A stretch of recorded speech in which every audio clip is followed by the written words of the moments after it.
Okay, sorry I was late. Supposed to start 16 minutes ago, but anyway, we're going to be doing Pokemon Moon with Simisear. Last week we played Simisage, and it did relatively alright. Having access to Stab's Seed Bomb and Workup was really good. However though, Simisear gets the worst of the three starting stab moves. Simisage got Seed Bomb, which is 80 power. Simipour gets Scald, which is 80 power. And also, may I add, the best water move in Sun and Moon because Surf and Waterfall are unobtainable. This thing gets Flame Burst at 70 power, so it's already at a disadvantage. And there's a lot of stuff in this game that Fire types fear. Not the Water Trial, that thing's pretty awful, but I'm talking Olivia, both the Kahuna fight and the Elite Four, as well as Hapu. So I better make sure I play this during the day so I can get access to the air balloon, because I think it might be required. But in terms of planning, I just found this out. All of the monkeys have the exact same stats. And in terms of regular coverage, they all effectively get almost the same moves. They all get Rock Tomb, Low Sweep, Brick Break, Focus Blast, Acrobatics, Shadow Claw, Rock Slide, Grass Knot. They all get those moves. They all get Workup too. The only difference is their stab coverage. And their weaknesses and stuff like that. So honestly, I feel like we don't have to do much planning with this. I feel like what we did with Simisage will work for this. Like, I don't want to do too much planning today because, I started pretty late. So I think we may as well... just make a poll and get started. I think we are going to focus on attack EVs too. Like, I know as Simisear, or Simisage, we had to get max attack for some ranges. And I think for Simisear, since they all have the same stats, I think they should all be played the same way. If it's not the most optimal, then... oh well, I don't think Simisear is going to be the best monkey anyway. I think Simipour might actually be the best monkey. So I think when we do Simipour, I'll put in a bit more thought into the route. But I think for this one, I'm going to experiment and do, like, no routing for this.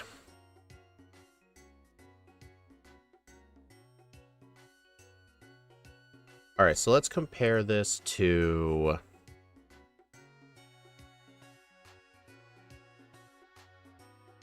Simisage. Simisage got a time of 2:41:20 with 15 resets at level 71.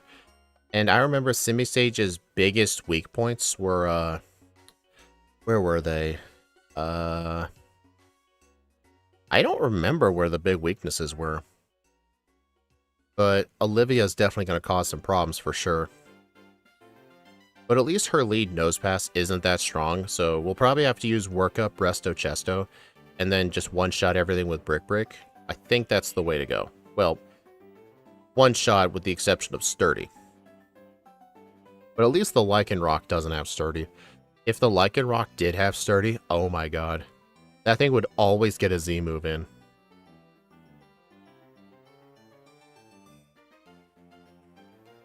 Alright, so I think I'm going to put the over-under at 250. I don't think this is going to be as good as Simisage.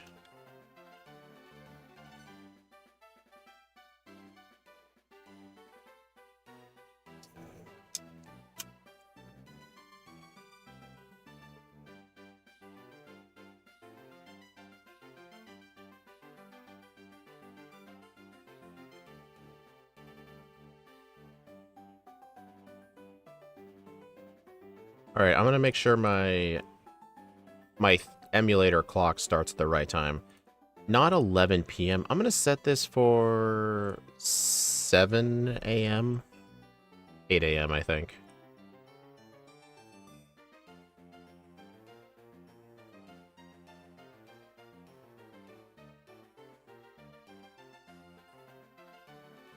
Alright, so I think we're ready to get started. 3, 2, 1, go. I know I said we're starting this at daytime. The reason it looks night here is because the cinematics. It's always going to be nighttime when you do this. And then in the next section of the tutorial, it'll be daytime. Oh my god, that's its stance. Oh, and also for our ability, I went with Blaze because Gluttony is a pretty bad ability.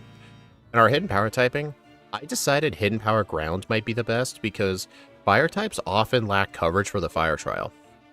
Plus, hidden power ground could help with rock types if needed.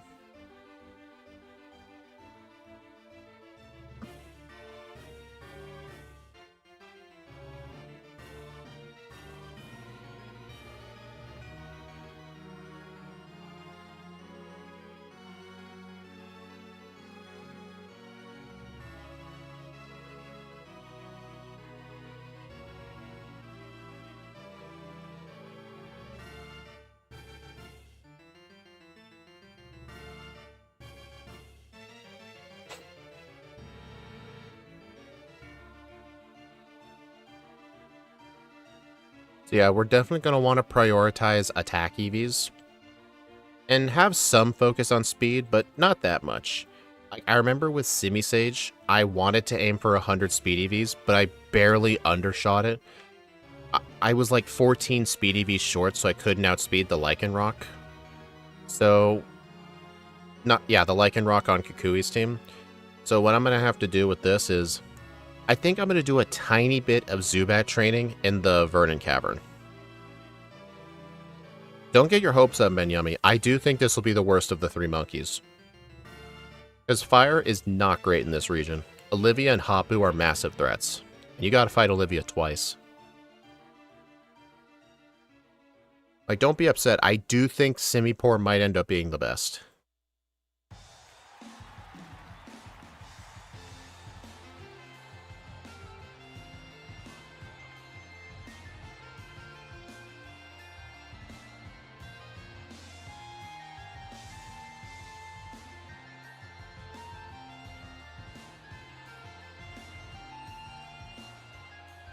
Also, Flame Burst being 70 power is kind of annoying. Oh yeah, and we have to face the water starter.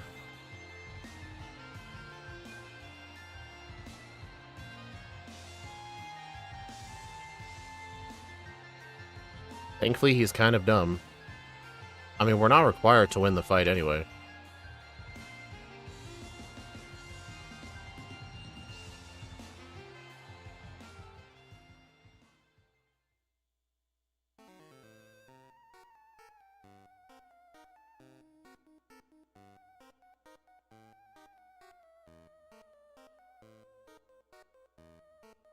Alright, so this is the point where it'll actually use my emulator time. So, yep, I had it set to daytime.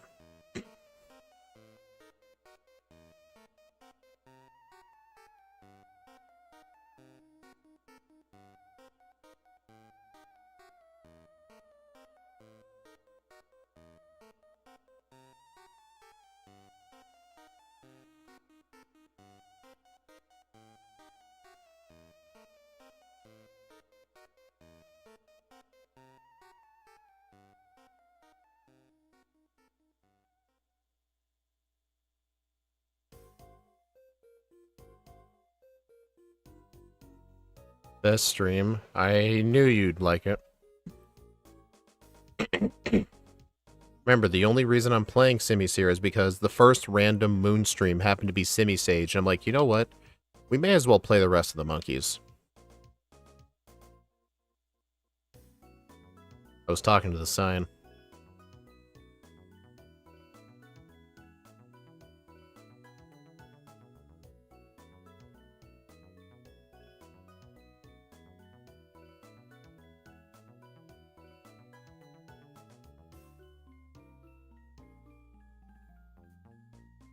How about Ambipom? That's a monkey. Yeah, but it's not the elemental monkeys.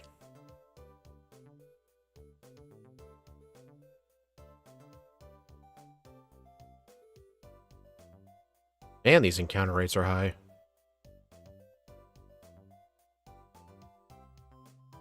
Also, if I recall correctly, I think in double battles, Flame Burst hits the main target and then does chip damage to surrounding targets. I know it works like that in Pokemon Conquest.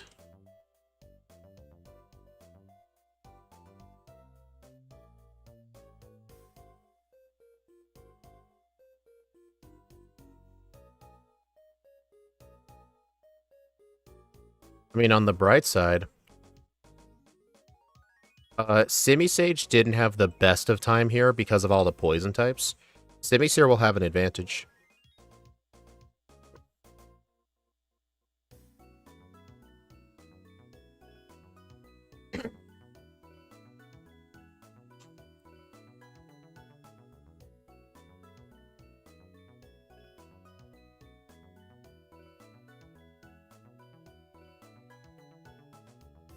How'd that kid not see me?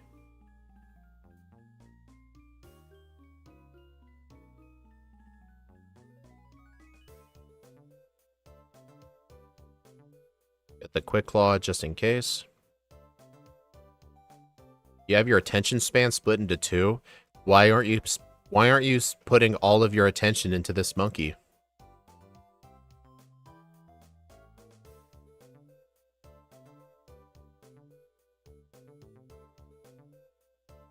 You know, fun fact, you know how the teacher here has a Magnemite? In the Ultra games, you know the Ultra games are just known for being way harder than the original Sun and Moon? And the original Sun and Moon were hard enough as it is. But in the Ultra games, they actually got rid of her Magnemite, because for the early game, that's just too hard. And from what I've heard from John, they replaced the Magnemite that can spawn in this grass with Zorua.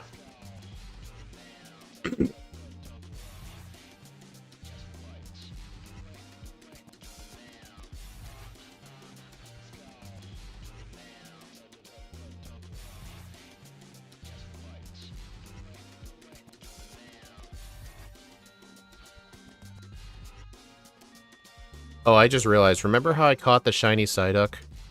I put it in the PC, but I forgot to save it. Whoops. Oh well, I didn't want to do a run with it anyway.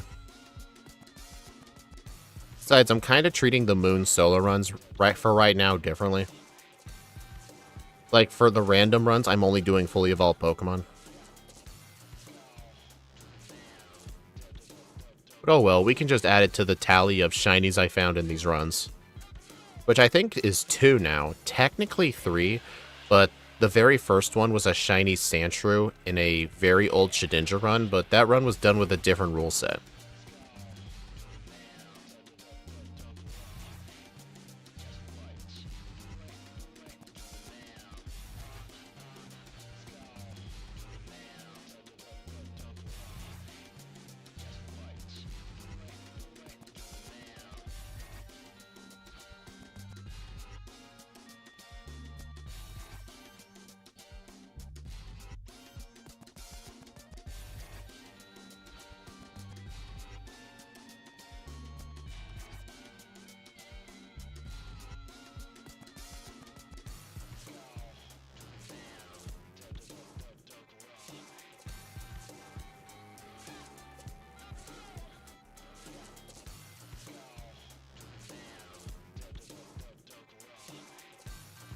Good timing for this now.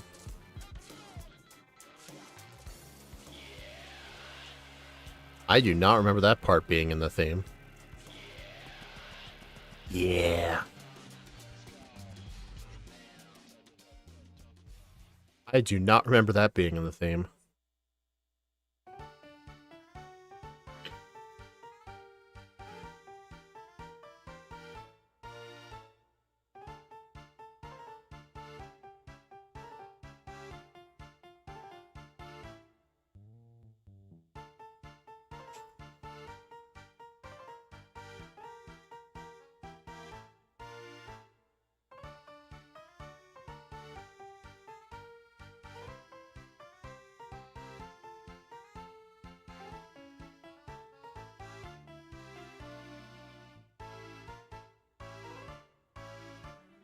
Oh, you notice the stats in the bottom right? Oh yeah, I actually put those there like after the Simisage stream. Also, next week's Pokemon Moon video with Lunala was recorded with this. But yeah, I now have them on the overlay. I had to put the stats in the bottom right though, because I didn't want to squish the level up set. Like for Pokemon that have longer level up sets. I have IVs, calculated stats, and held item.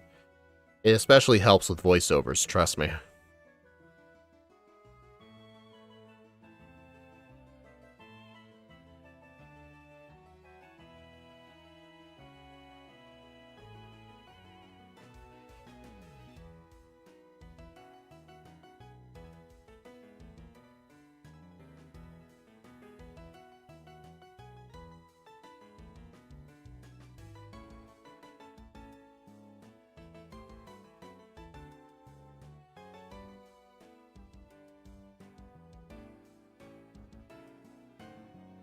That Makuhita must have had thick fat.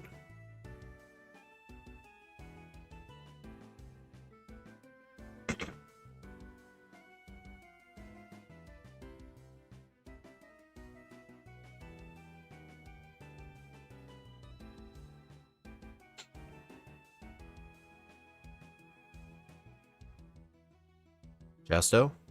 Aw. I could have saved scummed before it, but there's plenty of other trees where I can get Chesto berries.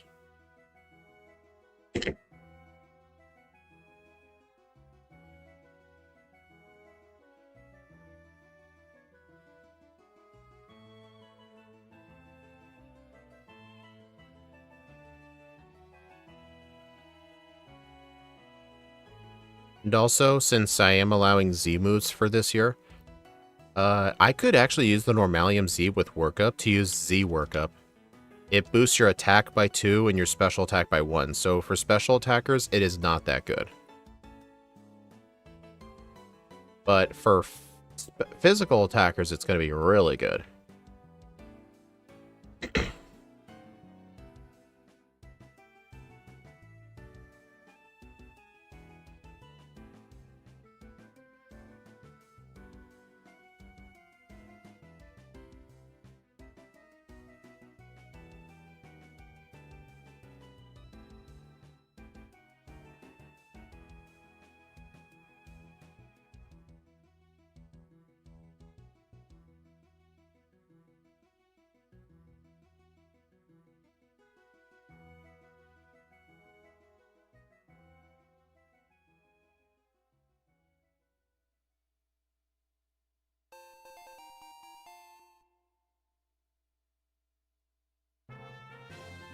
Yeah, if you're wondering how I have the stats visible, it's using a piece of software called PokeLink.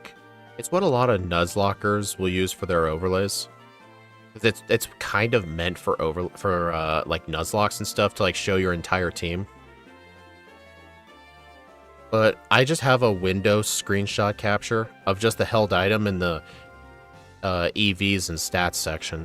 I could technically show more things, but that's pretty much the only useful things.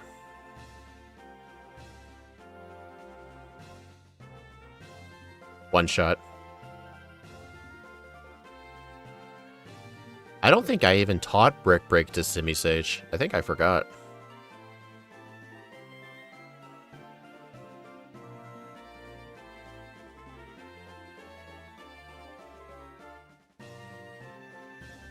Alright, so for right here, I want to do just a tiny bit of Speed EV training. I'm going to find Zubats, though. They're easier to do this training with.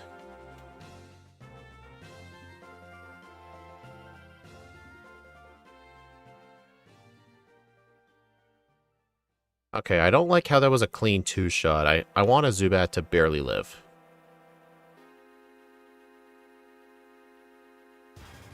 I guess I'll go Brick Break. There we go. Also, Flame Burst does chip damage, right? Okay, like very tiny chip damage.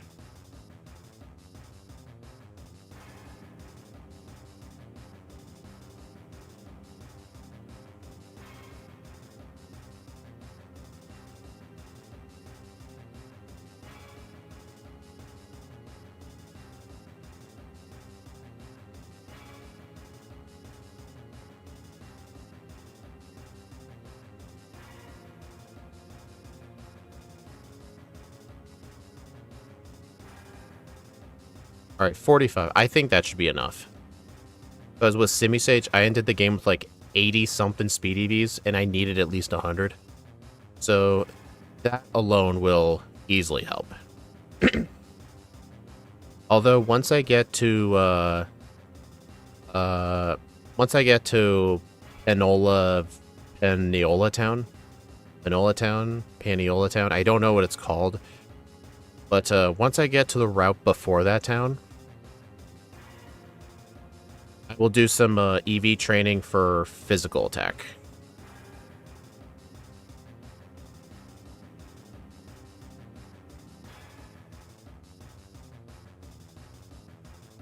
Yeah, I think the flame burst spread damage is like, I think it's either like 1 damage or like a 16th or something like that.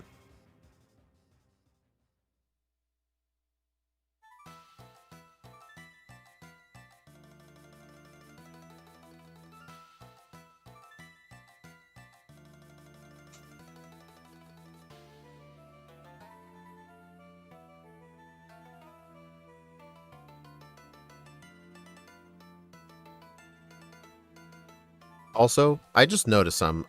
Isn't it kind of odd that Hao had his Pichu at the last fight, but then somehow by level 13 he was able to get its friendship high enough? It's very hard to raise your friendship that much with those few levels. He has to have really taken care of it. Alright, I'm pretty sure this berry tree can get chesto berries. Oh yeah, I can. I was gonna save scum if I didn't get any.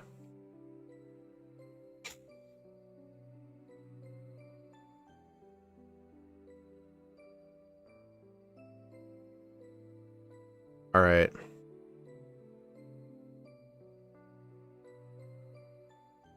I'm gonna use a Normalium Z to use a Z workup and spam Brick Break.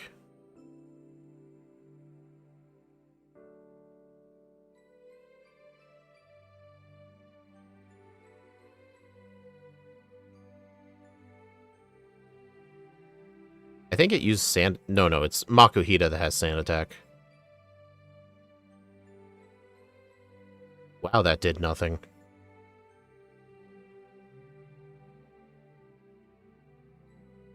Huh. Apparently he doesn't use potions? I swore he had potions.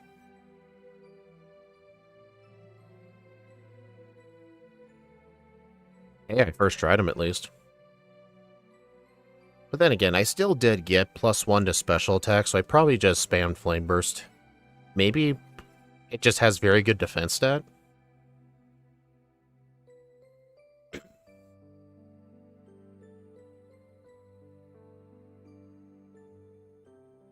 I'll swipe, and I cannot learn that.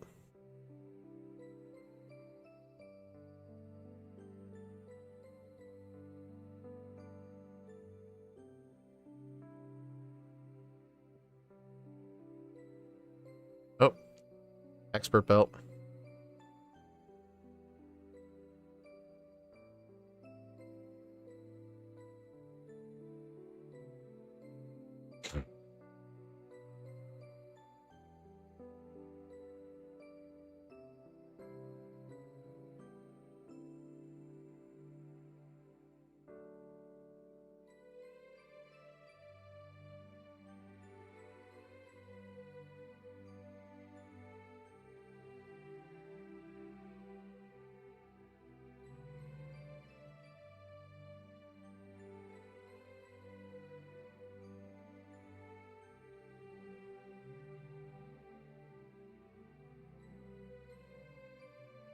I'm gonna want acrobatics too.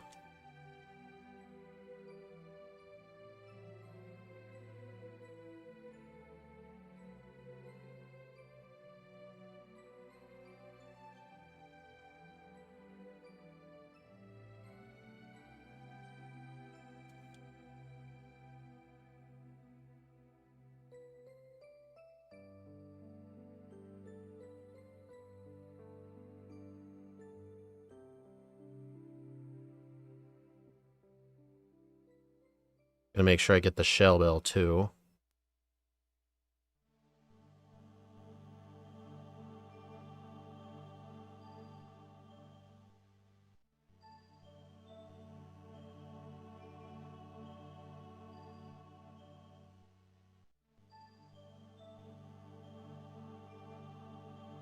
Alright.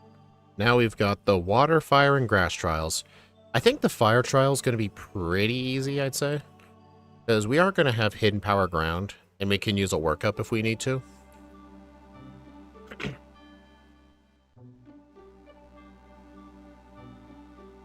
And the grass trial is going to be a piece of cake. And the water trial is not even that good. Like, the Wishy-Washy might just end up using Soak to turn us into a water type, and we resist all of its moves.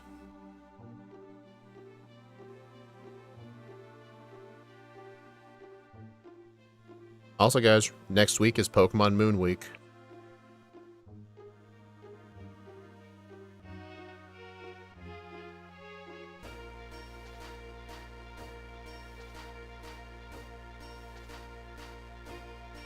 If you're wondering if it was on purpose to do Moon again so quickly, I actually used ChatGPT to basically take all the 14 games I do. I told it I want each game to have 6 videos and to spread them out equally so that way no one identical game is within, like, 10 games of each other. So it's spread out perfectly as possible. Well, at least I'll have an easy time against Cena.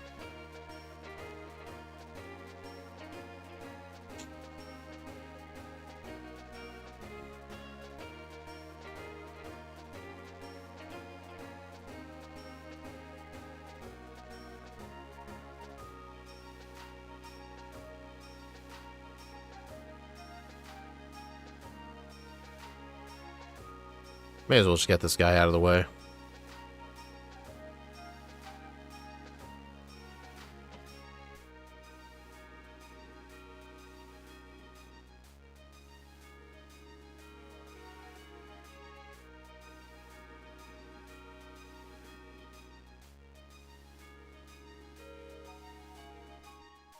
This is probably not necessary. But I just want it for the Brionne when I use Brick Break. I just realized there was a tumbleweed in the background.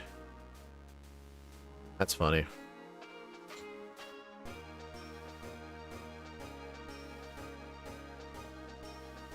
Oh, I don't need to get hidden power yet.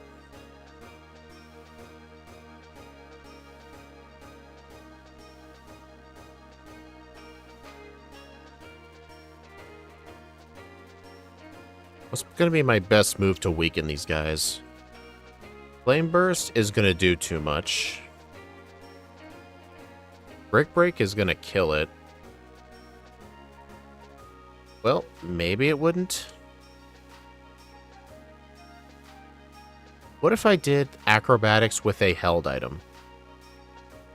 Let me try that. I mean, Lick can't even hit them anyway.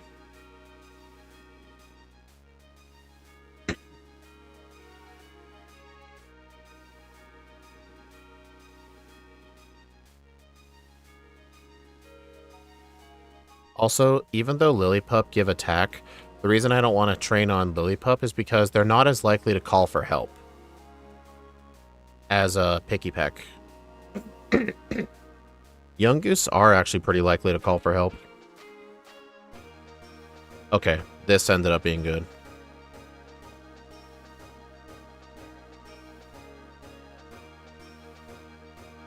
Fun fact, if we were playing Pokemon Sun, then we would actually do our attack training in the Verdant Cavern because there'd be Young Goose instead of Rattata. Oh my god, stop hitting yourself. Oh, dude. I just realized those things are spamming Sand Attack.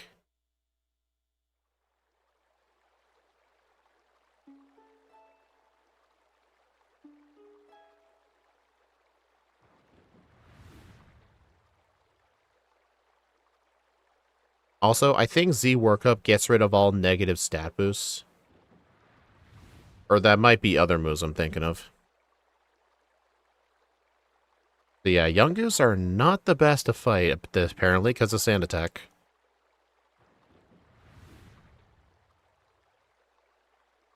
Oh, wow. Okay, I think I'm just too powerful.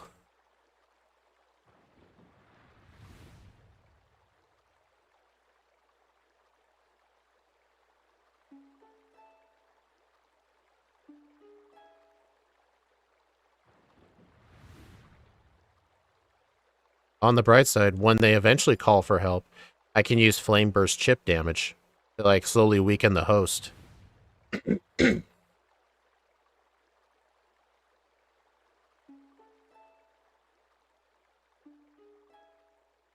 Oh my god.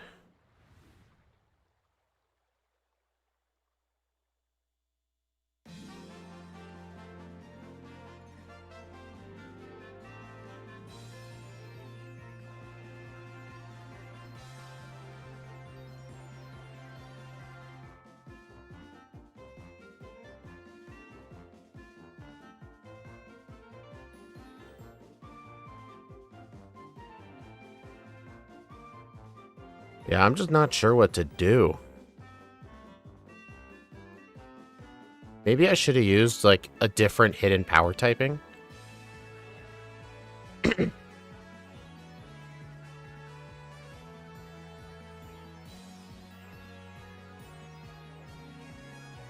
think I just need to wait for these Picky Peck to call for help. But at full HP, it's like a 15% chance they call for help.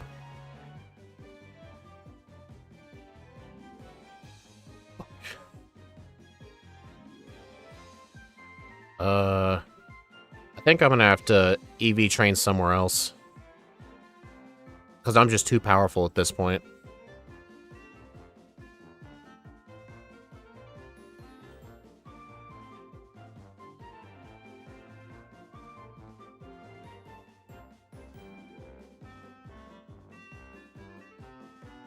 Okay, that was stupid.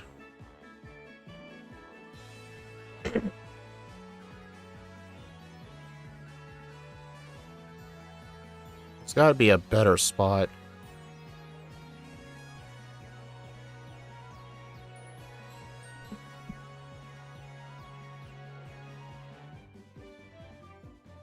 I'll fight this for some attack EVs.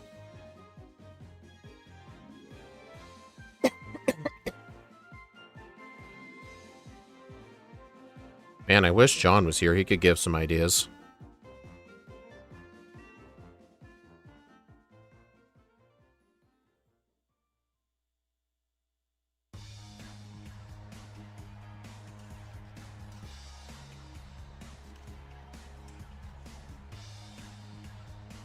Glad no more wasting time on HMs anymore.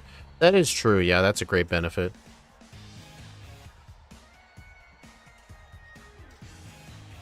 Wonder if I can find Picky Peck in this grass.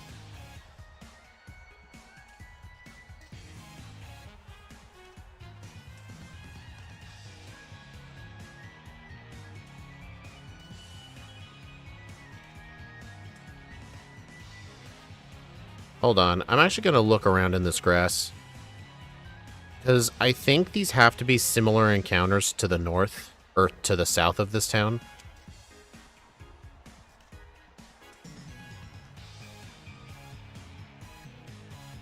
Does anyone know if there are Picky Peck in this grass?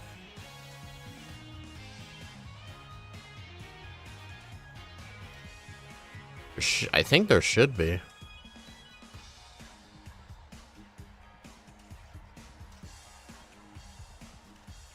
Like, I just don't want to train for attack EVs this way, because it's so slow.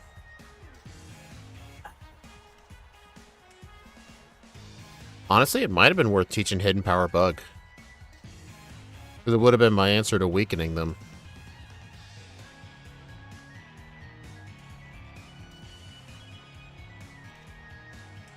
Oh god.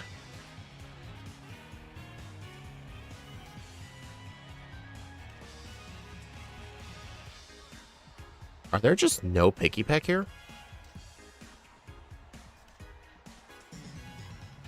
Yeah, it's just Lillipup and Mudbray. I mean, they give attack EVs, which is good, but...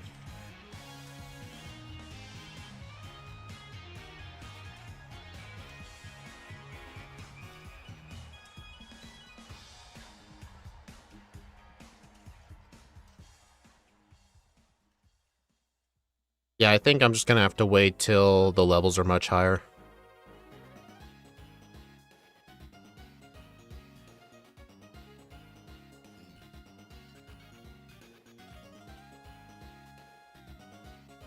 Simisear is not locked in right now. Problem is, with my hidden power ground typing, I don't have a way to weaken the Pikipeks without killing them.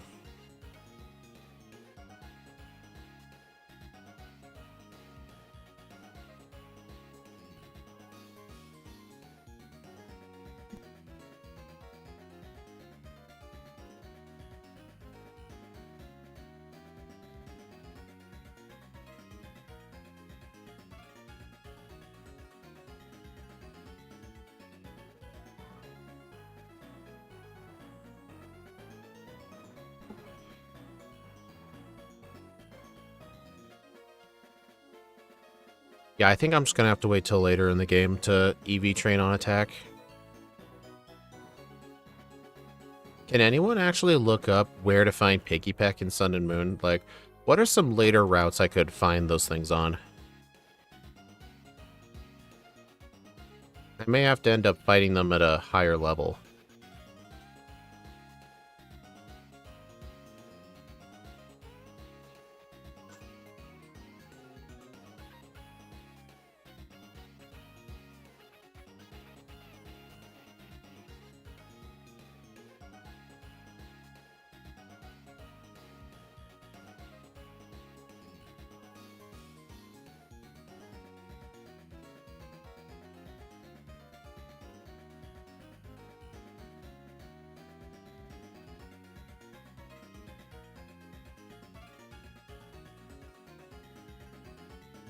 Alright, Totem Wishy-Washy.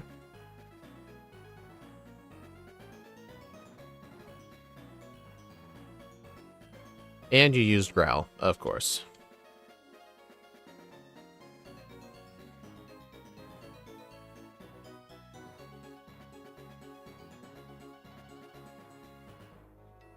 Okay. A reset at the water trial.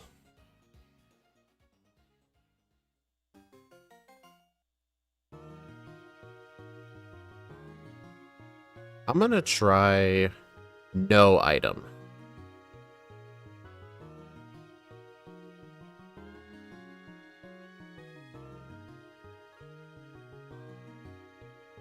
Soak. Okay, now it used Soak.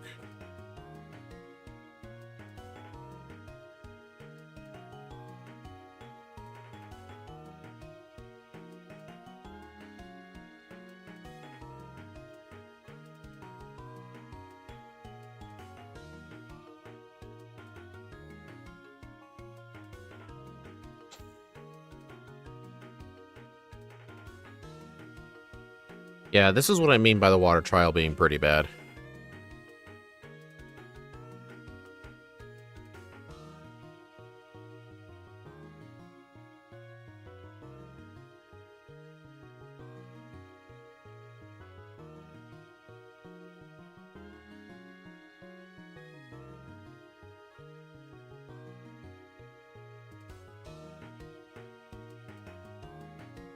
I mean, honestly, who knows? Maybe maxing out my attack EVs wasn't the best, because I think for Simisage it was necessary because I wanted training for the fire trial.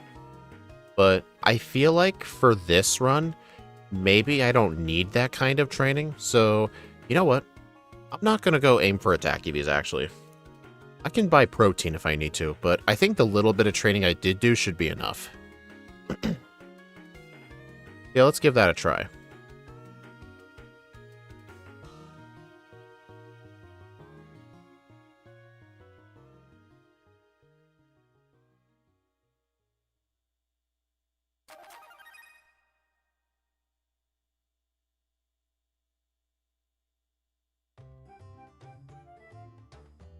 Oh, there's a Carbos.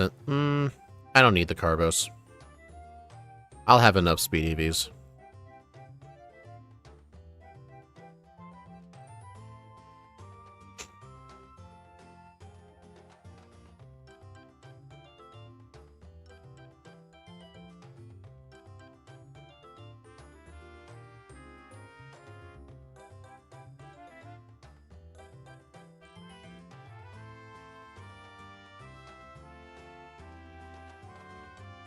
I mean, I do know he gets Sunny Day. I think Sunny Day Solar Beam might end up being the strat for Habu.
Yeah, if I wanted to, I could actually infinitely rematch the Marowak for defense, but I don't think that'll be necessary. I mean, it's good XP even if I don't need it. But at least coming up, I can get myself... Oh, oops. The charcoal. Rock Tomb? Yeah, we get Rock Tomb. I'm gonna go get that.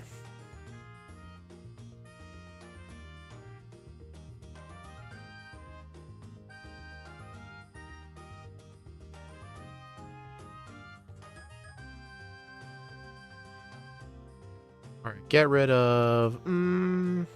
Brick for now. Alright.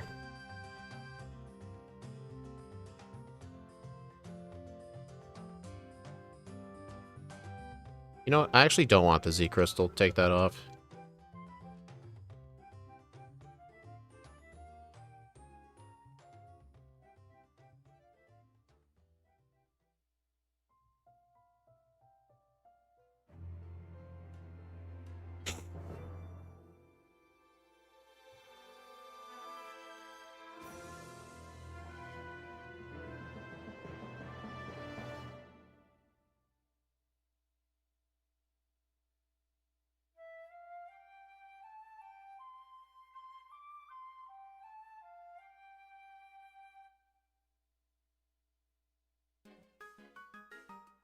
Alright, Hiker David. Oh no, smokescreen. Alright, so I'm gonna end up going into the Salazzle with a type disadvantage. Or not type disadvantage, with an HP reduction, because I'm not gonna be at full health. Alright, Rock Tomb. Dang, I even got a crit on top of that. Yep, time to dance. Okay, I don't think any of the monkeys are gonna have a hard time with the fire trial. Just because they all get Rock Tomb, and obviously Simipour is gonna have Scald.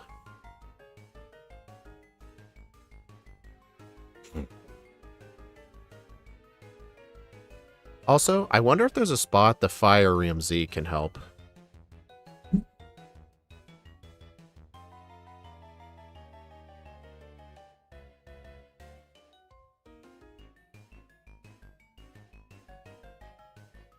Alright, at least coming up, we'll have access to a pretty good physical fire move, Flame Charge. It'll help with speed control, too. It is only 50 power, though. Yes, the water trial is the first one on the island. I did get one reset to the fire trial, but there's kind of one thing with how the fire trial works. Or not the fire trial, the water trial. The Wishy-Washy has a move called Soak, where it turns you into a water type. On the second try, I was able to get it to use Soak, and I resisted all of the water moves. And I took hardly any damage. But whenever it doesn't use Soak, then I get destroyed. But yeah, the water trial in this game is an absolute joke. I would say it's probably the worst trial in the game. I used to think it's the Komodo trial, but I think Komodo tends to be more difficult half the time. just because it is still a pseudo-legendary.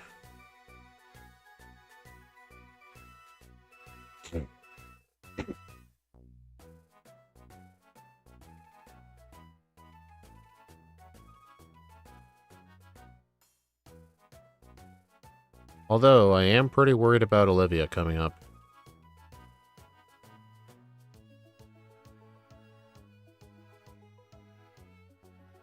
And so far, Simisear is having a massive lead over Simisage, just because Simisage had to do EV training before the fire trial, because I knew with Simisage, there was no way I could take on the fire trial at like level 23 or 24.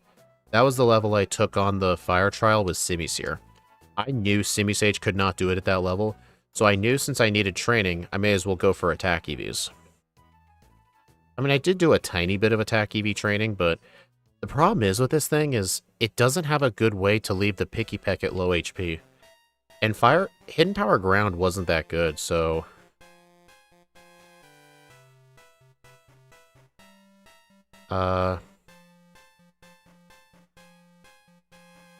I feel like if Hidden Power Ground isn't going to be useful,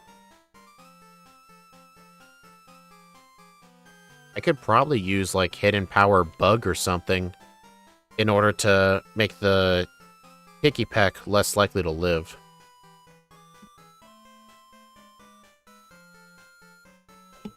You don't need Attack EV Train to 2-hit with Acrobatics. I'm not worried about that dragon fight. He's still pretty bad. Funnily enough, the Scizor he can spawn ends up being more terrifying half the time.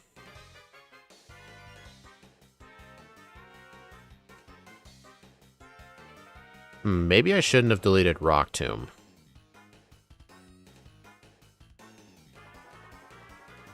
It's fine. Grass Knot. You know what? Yeah, that move's gonna be helpful. I better go get it. Where is Grass Knot? I know it's... Isn't it in here?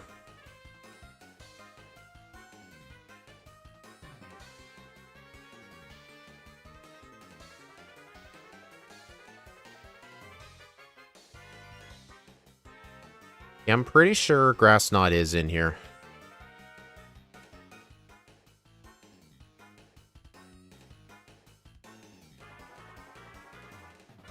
Yep, there it is.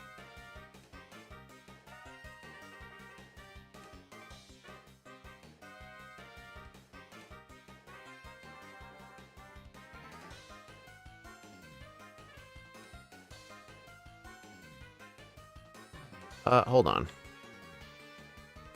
Protect.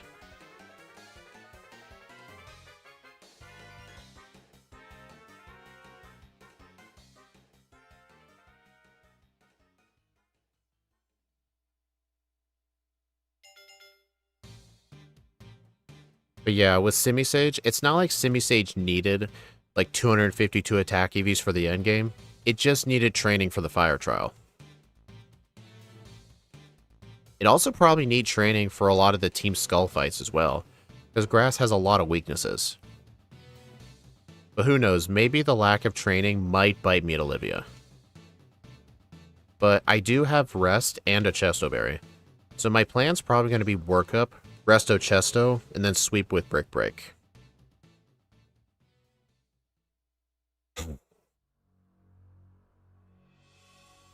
How's your friendship? 199.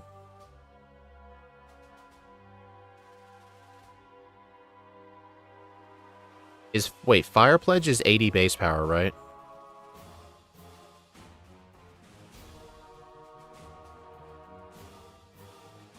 But doesn't it only have like 5 power points though?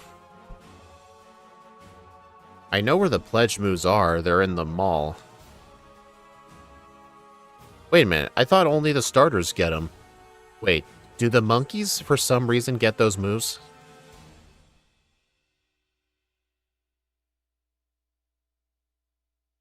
The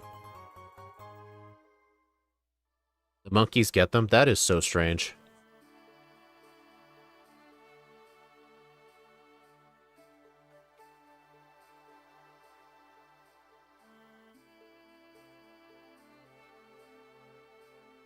Alright, better get Shadow Claw while I'm here.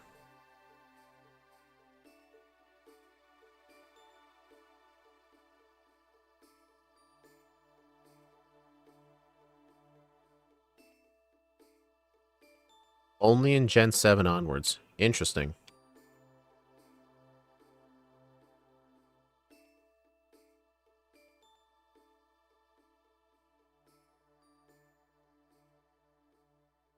Actually, give me a sec. Oh, I was gonna say, I might want to fight these old people here for some money. So I went to equip the Quick Claw, but I never, or the Amulet Coin, but I never got it.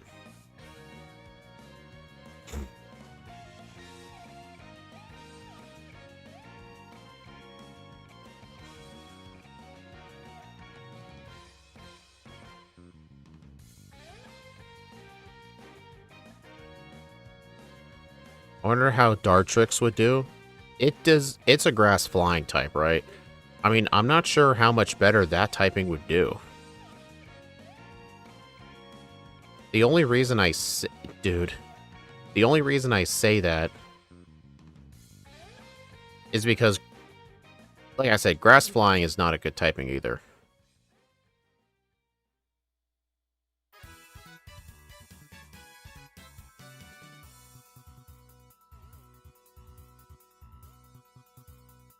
Do you need max friendship to teach Fire Pledge?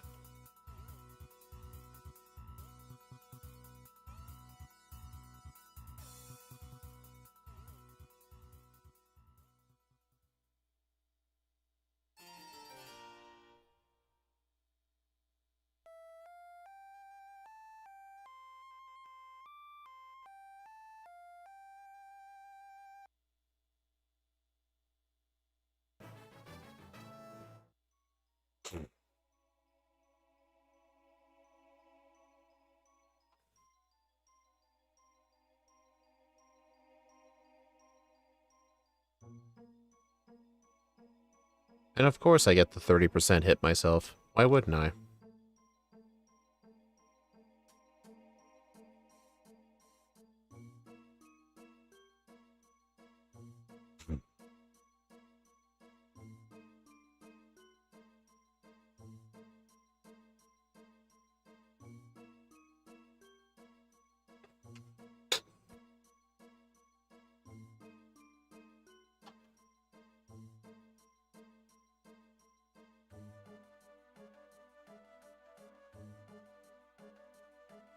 Alright.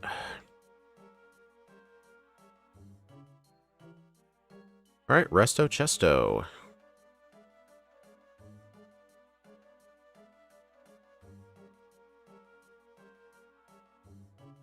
By the way, thanks for starting Fully Evolved. It's annoying when you start with the pre-evolved form. You want to see the full potential of fully evolved Pokemon from beginning to end.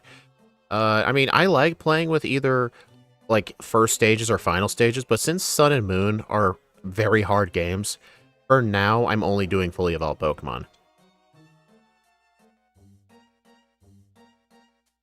Oh my god, dude.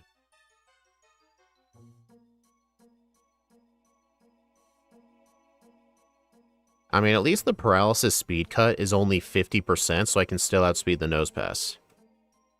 Okay, I think I'm gonna want to PP stall that thing. What did that thing use? Tackle? Spark. Alright, I'm gonna want to set up +6. I just realized I probably should have kept Brick Break. Whoops. I mean, I'm probably doomed anyway on the Lycanroc, but I'll give it a try. Wait, what if I intentionally go for...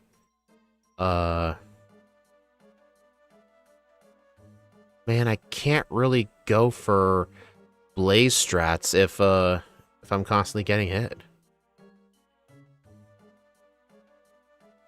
Alright, let's give this a try. Yeah, I didn't think that was gonna work. Okay, that was my fault. I should have taught Brick Break.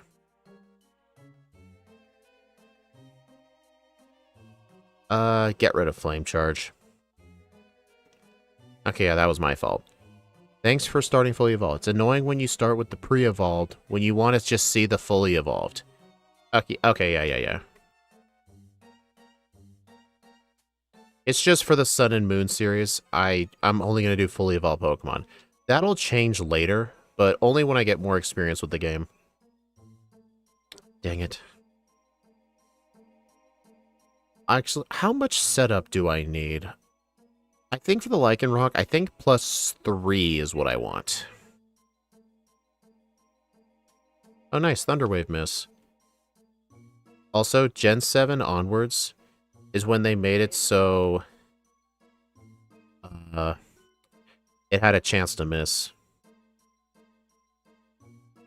Oh, God.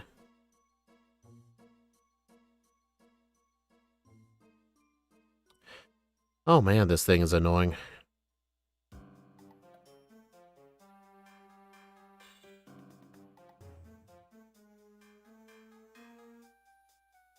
I think do the chip damage to it first. Dude. Crit. And I'm paralyzed. Awesome. No, I knew she was going to be hard.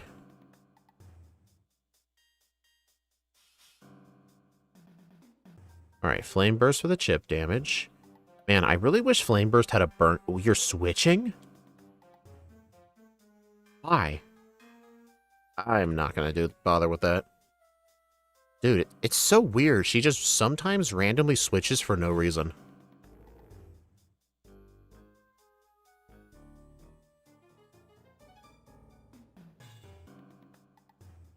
Okay. Paralyzed twice. It's because Nosepass is meant to be a support Pokemon. Like, use Stealth Rock, Thunder Wave, like stuff like that. That's what its sole purpose is. It's also meant to be a bulky, wall.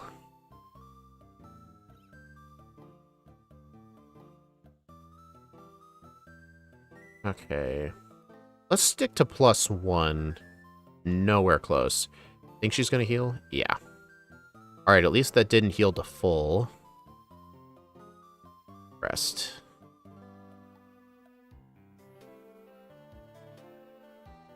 Alright, I needed that miss. Okay. Rest.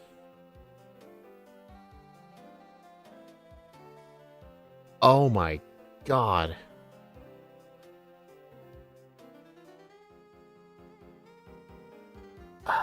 I don't know what to do here.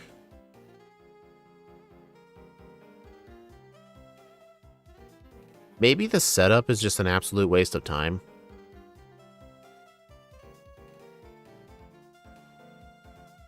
I'm gonna try Brick Break. Yeah, I think maybe I don't need setup. Actually, wait, I think I might still want Brick Break for Lycanroc. Because I don't think Lycanroc is that heavy. Get rid of Workup for this fight.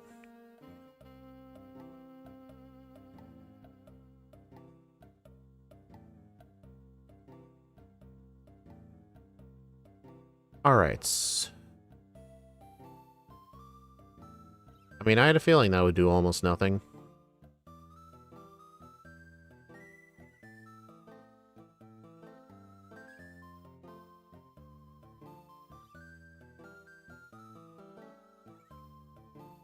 Oh, I do need setup.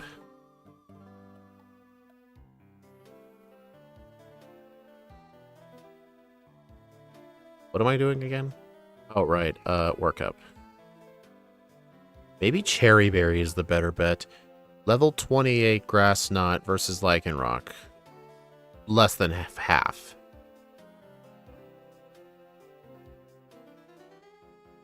Man, I just wish there was a move I could use to, like, cause burn or something, but there just isn't. I mean, Hidden Power Ground's not going to really work out too well. Okay, I think I need to just delete Flame Burst. It's just Hawk. I don't know, though. Because if I get rid of it, Flame Charge is my only move until Pawnee Island. Which I don't think is a good idea. I think Grass Knot's just a waste of time. Hey, Shadow. I decided to go into this with hardly any planning. I'm just going to follow, like, a very identical route to Simisear. But the difference is I didn't do any, like, EV training, which I don't think matters for this fight because of EVs per se, but for the experience, because I'm definitely a lower level than normal. Okay, so I think we need to have 3 workups no matter what. Flame Burst to break Sturdy.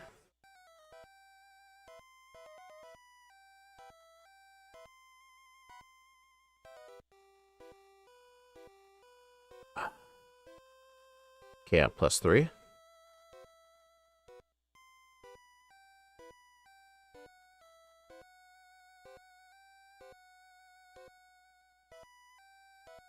You can get Fire Pledge after this. Do I have to beat Olivia first, or can I get it now? Do I need... You said I need max friendship, though, right? I'm at 209, so I can't really get Fire Pledge. Oh, I guess what you're saying is I could delete Flame Burst now. Okay, that makes sense.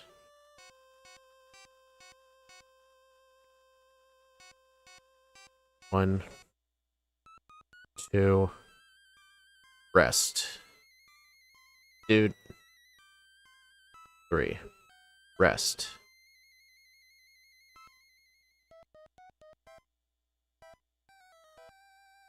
Yeah, he was trying to convince me to play a prank on you, but I decided not to because I didn't want to waste my time.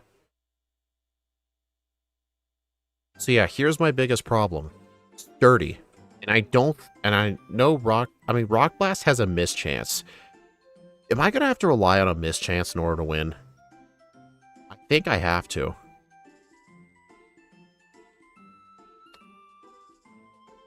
Don't want to blackout train here either, because I'll be wasting my berry. More experience is not going to help here either. I think I just need to get to plus 3, get past the nose pass still alive, and I just have to get a Rock Blast miss. I think that's the only way.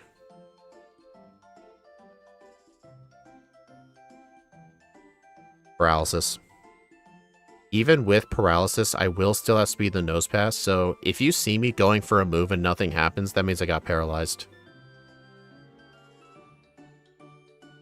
But at least the chances of Thunder Wave missing and Rock Slide missing is going to help here.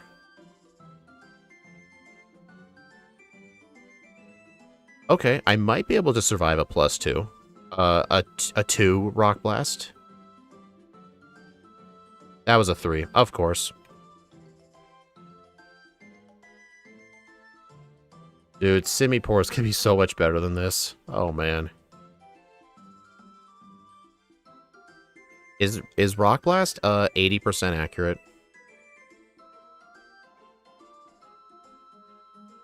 Paralyzed.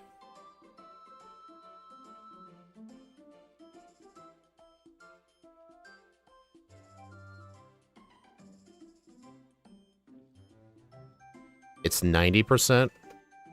Oh, it's 90. Okay. But still, like, I don't see a way around this because of Sturdy.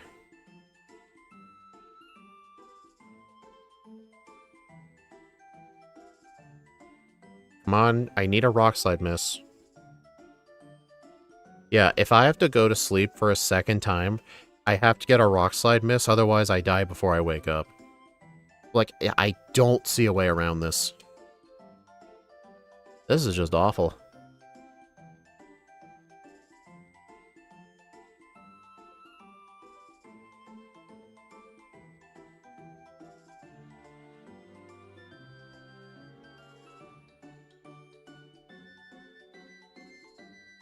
And you crit. Why don't you? I mean, unless you guys can think of a better way to win this, I just can't. I mean, I have access to Protect, but like the only thing I think Protect could help with is probably PP stalling Rock Slide, but that's about it.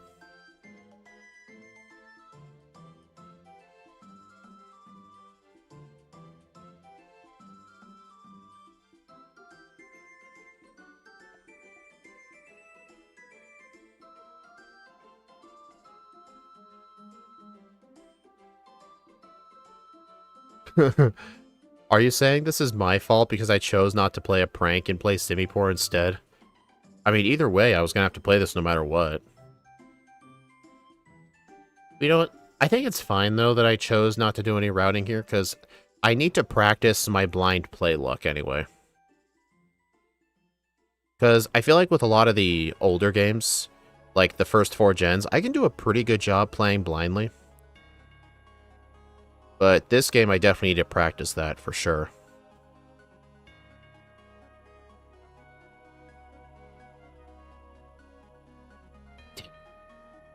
And even if I were to, like, infinitely blackout train to the Marowaks... Oh, no. Will-O-Wisp isn't available until you unlock Machamp. It's on this island, but you have to have Machamp to get it. It's annoying. And I'm just upset Flame Burst can't cause a burn. If Flame Burst can cause a burn, that would be another potential win strat. Oh my god, 2 paralysis in a row. Wow.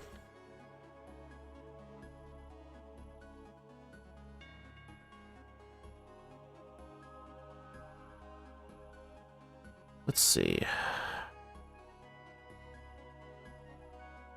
Boldor? That's new.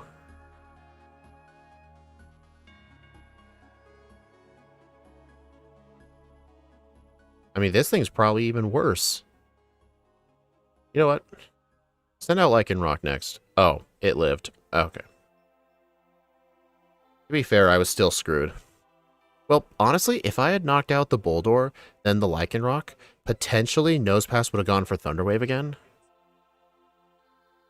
Dude, she is so weird with her Switch Eye. She almost never does it. Oh my god.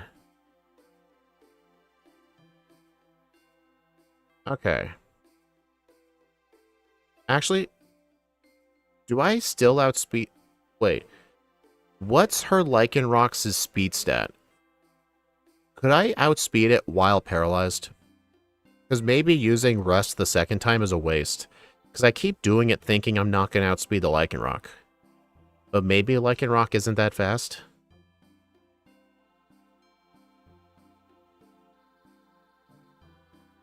Oh, 74? Oh yeah, that is going to outspeed me for sure. Uh-oh. Okay, got the Rock Slide miss. Alright. Now I just need a Rock Blast miss.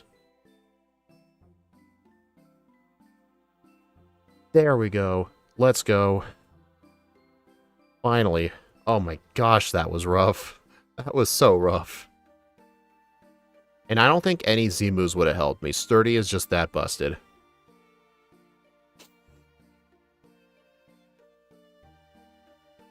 Honestly, the one other strat I could think of is Attract, but you don't get the Attract TM until... I'm not kidding. Literally right now. In the... What's it called? The Hollow Grand Resort? Yeah, Axew. You have to Aerodactyl the Olivia fight. I think you can tell this person no.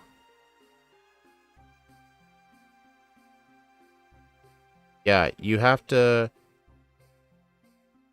Yeah, you gotta go up there and challenge them to a battle. It has to be a double battle.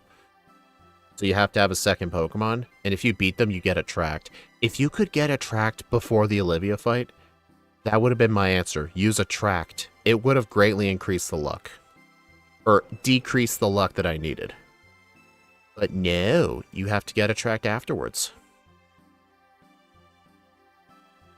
Yeah, only 22 resets.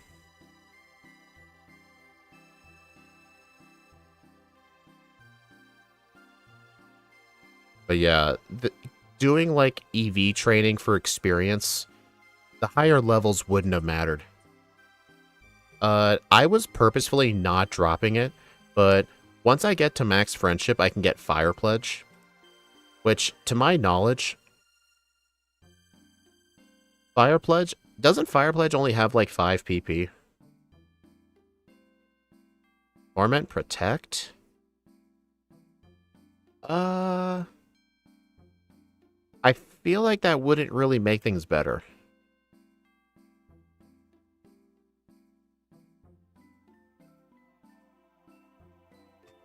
Oh, good God, Shadow.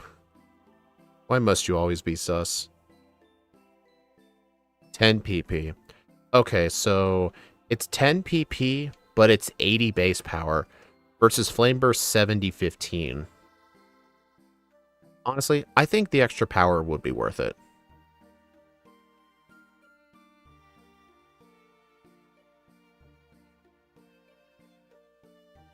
Hey, I actually defeated it. Nice.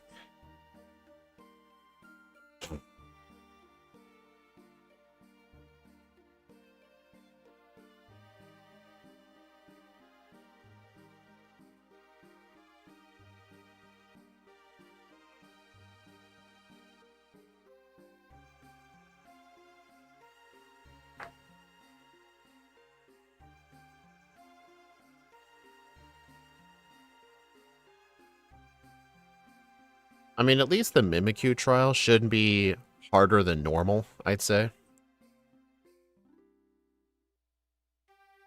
I mean, we'll have Shadow Claw.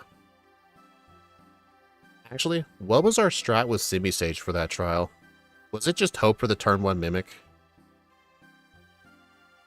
Are you sure about that, Shadow? Because I would be seeing results right now if that was true.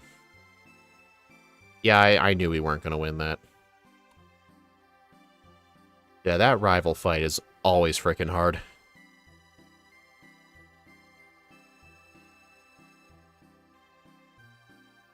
I just look at my EVs and my calculated attack stat. They're the exact same number. I'm not pointing it out because of the meme. I'm pointing it out because it's very rare they're the exact same number.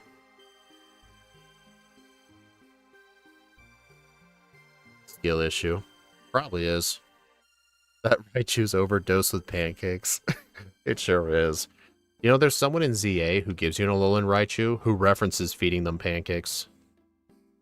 Wasn't there a whole anime episode around that? Like feeding the Raichu... Wasn't there an episode with like a Raichu race or something? To like cook pancakes? Also, I'm gonna go inside this place right here.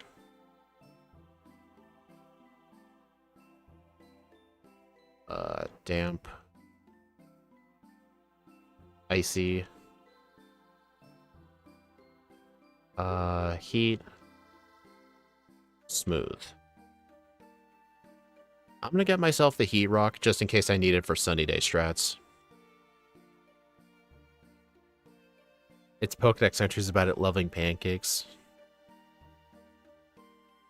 But yeah, so far, Simisear is not doing great. It is doing awful.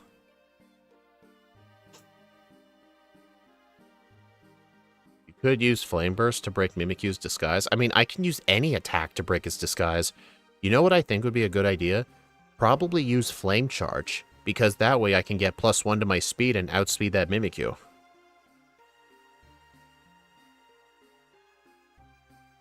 But yeah, you can, it'll break the disguise, but all the stat modifications still happen.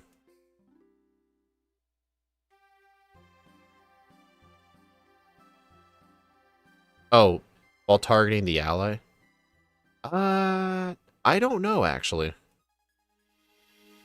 I actually don't know. I mean, you can't use Toxic to break a substitute.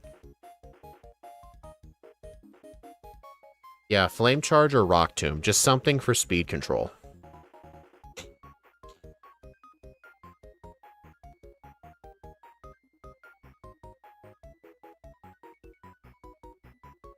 Yeah, it would come in at the end of the turn. I think what N1's trying to ask is, like, maybe turn 1 I could use Workup.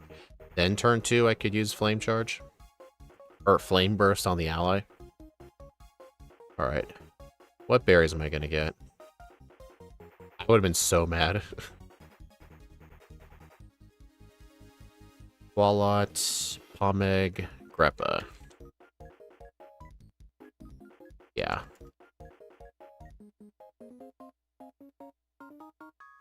Oh, nice. That's going to be plenty of room for other stats.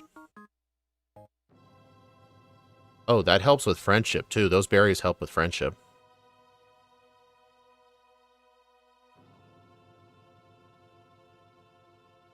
Dude, okay, these Furo are annoying me.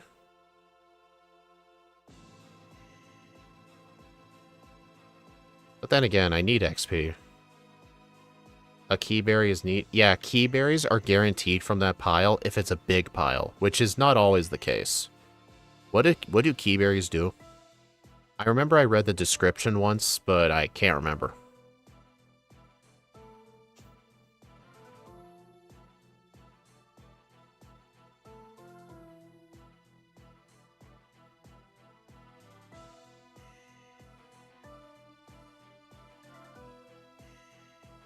+1 defense if you're hit with a physical move. Could that have a use? I know there's a lot of physical attacking threats in this game. Oh, one of my favorite berries that I've ever played with is the... What's that berry called? The catsup berry?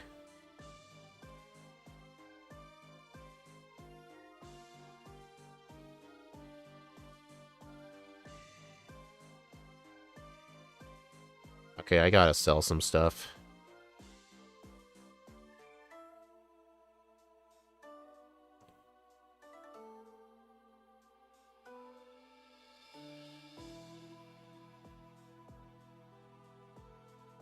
Alright, I'm gonna keep one quick ball. I'll keep the charcoal.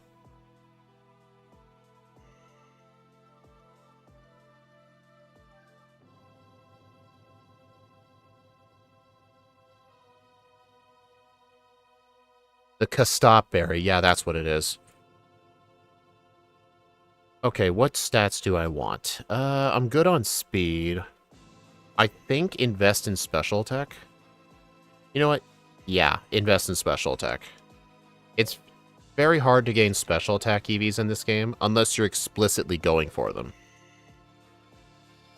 The stats that tend to be easy to get EVs in are attack and speed. Maybe I could have gone for defense, but I feel like I'm going to have to go physical and special, so I feel like this is the way to go. At least this guy's going to be easy. Oh, sorry. Vitamin of the day. There we go. Not so much speed in Alola, though. Surprisingly not. Like, I remember with Simisear, I thought I was going to naturally get to 100. I didn't. I got to like 84. And that ended up mattering.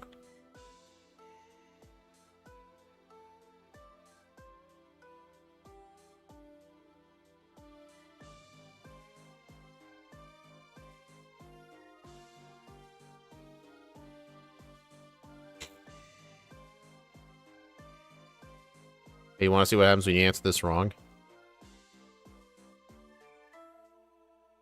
Yep, you just shocked the poor kid. It's a very slow region, except on its endgame. Do you mean in terms of enemy speed stats?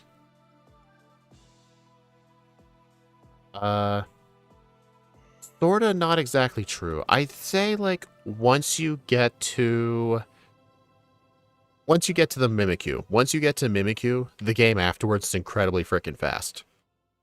Like, that Mimikyu with +1 in its speed, which it gets by default, is 132 speed. That is 8 speed slower than the fastest Pokemon in Pokemon Emerald.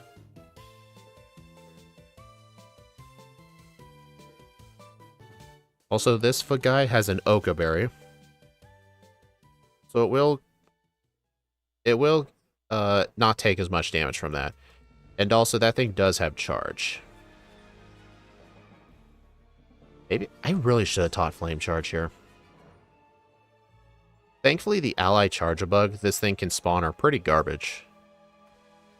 They like to use Thunder Wave and String Shot. It's not often the Electric Trial is hard. But I wouldn't call it a joke. Because an Omni Boost is no joke. And that thing using Charge is a huge nerf to special attackers.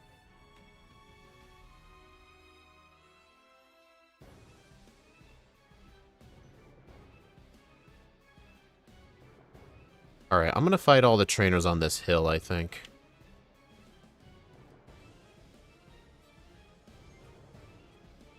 Because I think I might need it. I'm at 251 friendships, so...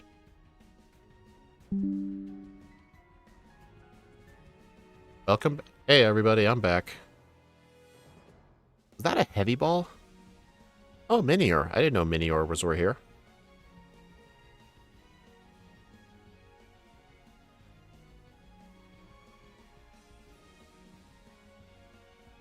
Was that thing holding an air balloon?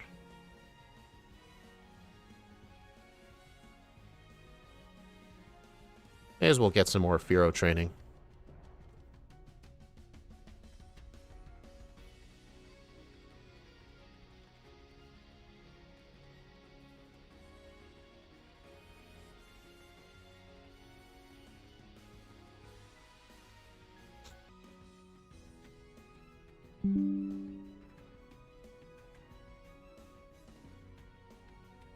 Okay, people, I should be back this time.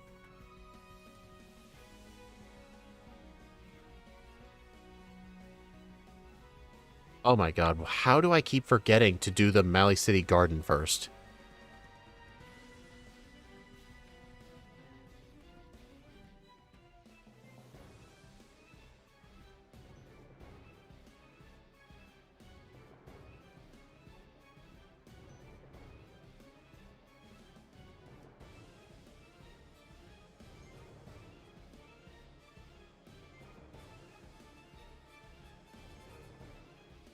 Be I'm off to bed. Have a good rest of your stream. Alright, thanks for stopping by. Oh, teach protect. Oh. Well, I don't think it's going to be a big deal because, to be fair, he doesn't really like using first impression on fire types. He'll probably like use Razor Shell or something. Wait, what? Wait, what? Why didn't it switch? Why didn't it activate emergency exit?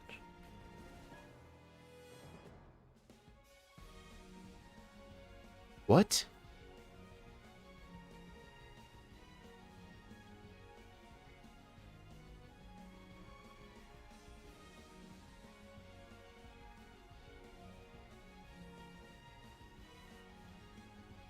I'm gonna delete Flame Burst.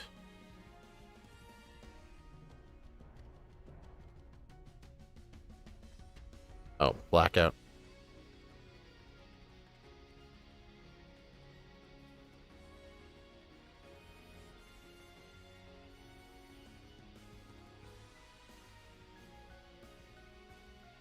What?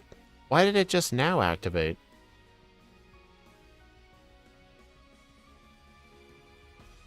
What is going on? Can anyone explain what just happened?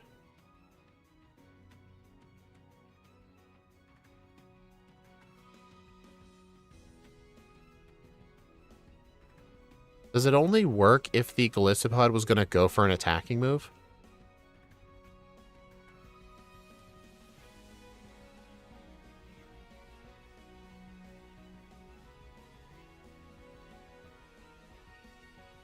Sounds like use Brick Break by mistake. How would that matter, though?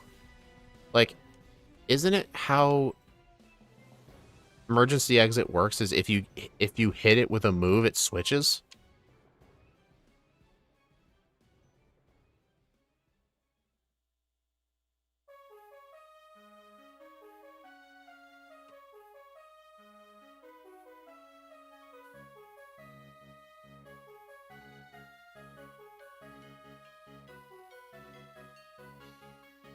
If it gets to yellow, it switches. Oh, okay. That makes sense.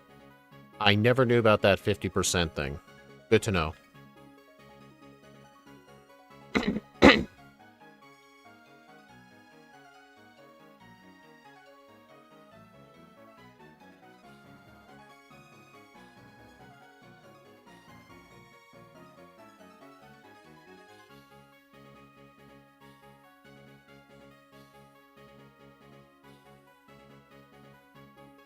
Oh, I'm at max friendship. Should I go get Fire Pledge? Or should I wait on it? I mean, it's probably going to be my most powerful move anyway.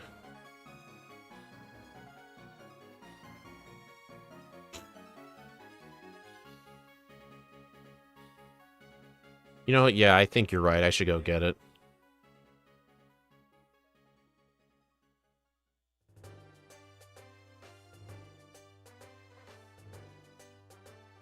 Oh yeah, Nanu. I completely forgot about that guy. Oh man.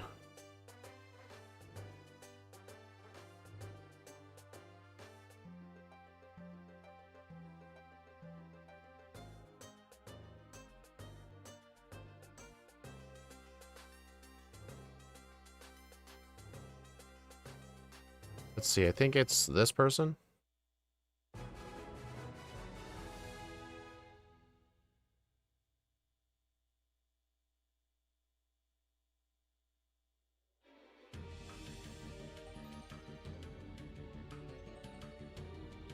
All right. I think I would prefer Flame Charge for the fight, so I think I'm going to get rid of Rock Tomb.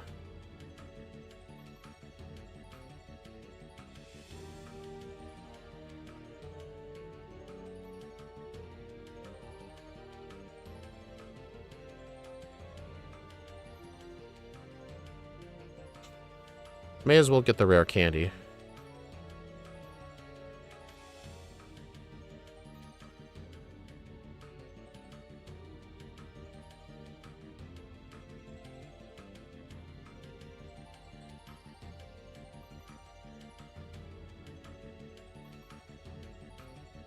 I'm going to see if I can buy 2 Carbos.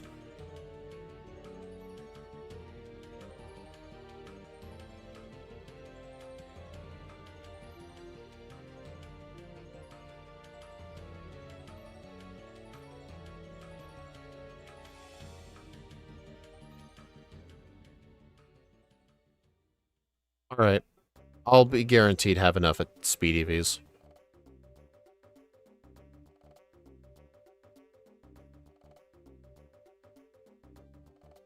The Comet Shard? Oh yeah, I forgot about that. Oh well. Alright. Dude, I don't want to do the training here.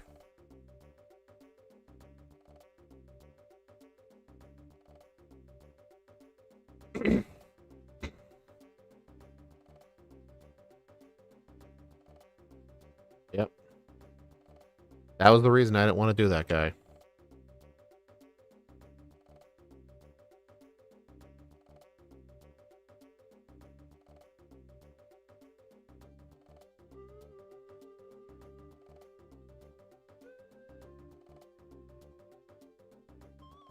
Alright, so I've got Flame Charge. I need Shadow Claw.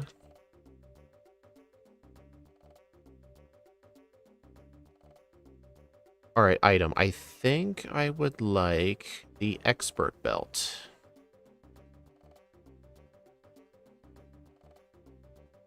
Nice lag. Also, neat little thing for special attack EV training. Instead of, like, fighting Psyduck, theoretically, you could actually just fight the Ghastly, the Haunter, and the Gengar, and then just walk out, then re-enter.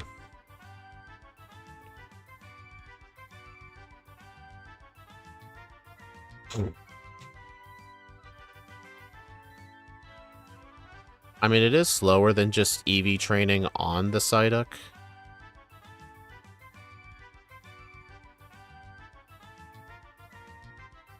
It's just really annoying to do SOS training when you don't have a reliable way of making sure you don't kill the thing.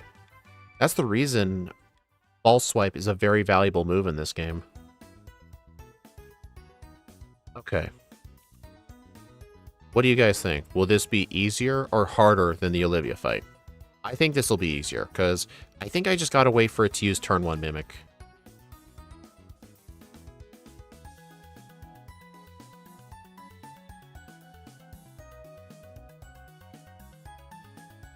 Oh.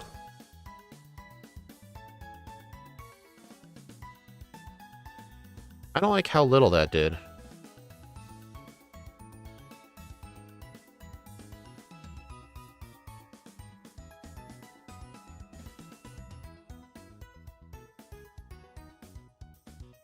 I think I should just reset till I get the turn 1 Mimic.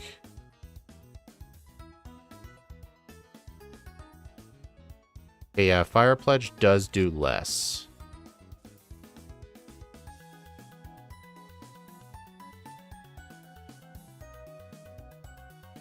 Wonder if I should use a Fire Z move. Should I use my Firium Z with Fire Pledge? What's the base power of that?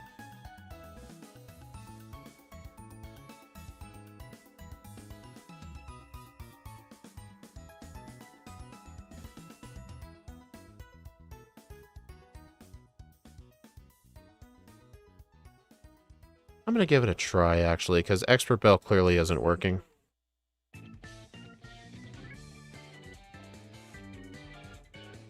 Seems like an overall bad idea. Only 160. That's slightly better than a super effective Shadow Claw, but with Expert Belt, probably not.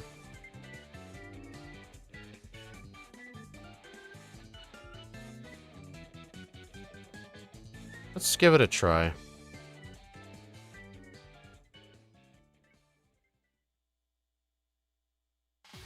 That did more damage for sure. You know, this might work. I mean, well, unless I want to go for Z workup.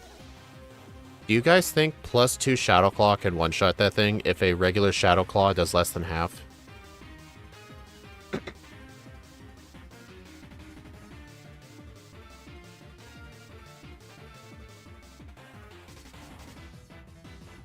It's better in Blaze range? True.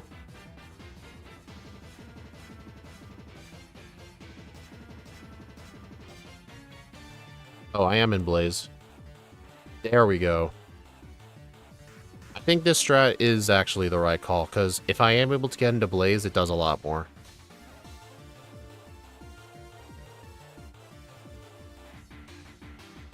No, because you need Expert Belt for the 2-hit. Ah. Are you sure? Because I was holding on. So wait, are you saying that if I were to use Normalium Z to use Z workup to get +2, I would need the Expert Belt, otherwise I can't 2-shot. Okay, so what you're saying is the Normalium Z is not the correct play. Okay. Alright, I'm gonna need, get rid of Shadow Claw.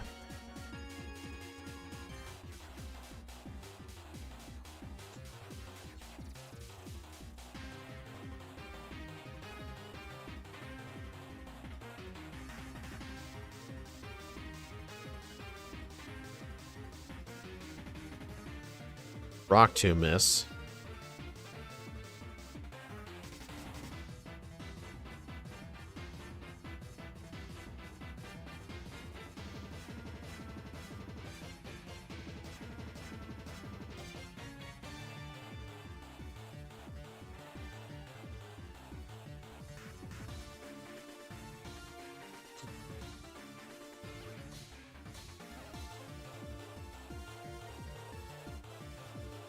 Also, looking at my speed stat, I am nowhere close to outspeeding Persian. It's just never gonna happen. Oh my god, dude.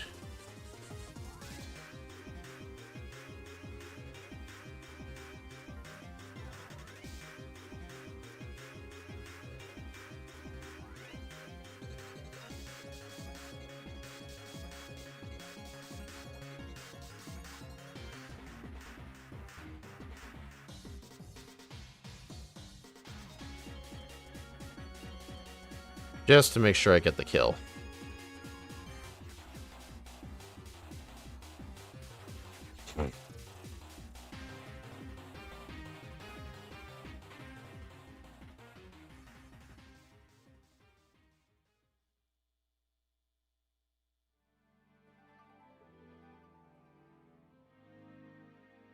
Alright, Tentacool. A quick ball on the Tentacool, I looked at a catch calculator, is a 100% catch. That's the reason I sold only 9 quick balls.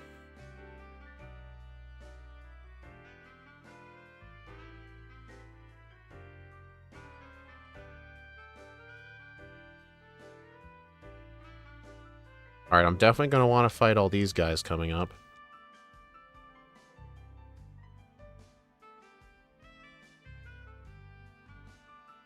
Oh, heavy ball.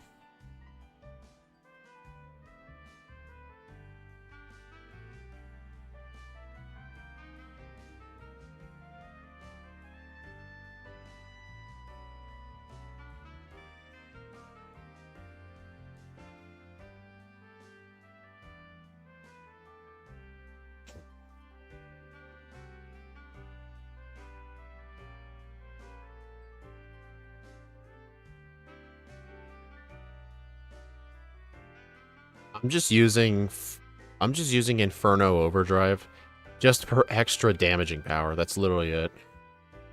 Also, I'm going to go ahead and use 2 PP ups on Fire Pledge and move it to slot 1.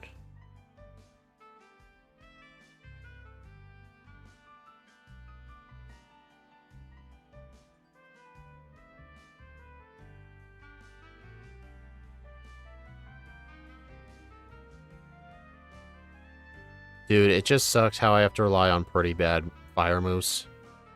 They lock all the good fire moves until Pawnee Island, where I can purchase Fire Blast or get Flamethrower at the very end of the Pawnee Canyon.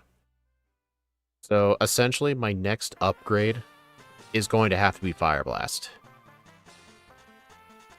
But at least Fire Blast Inferno Overdrive should be extremely powerful.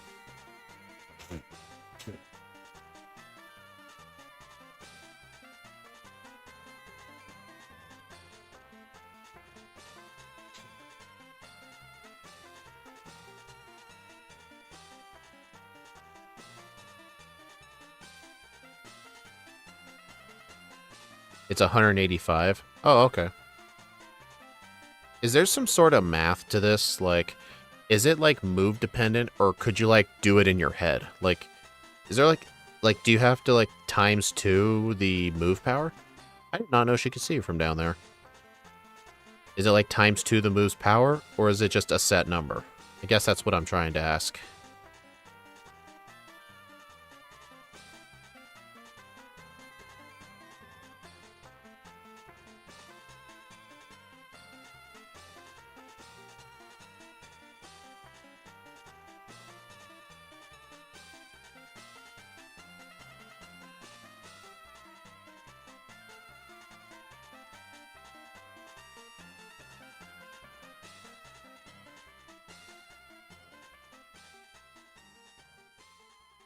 It's move dependent, but most follow a pattern. Oh, okay.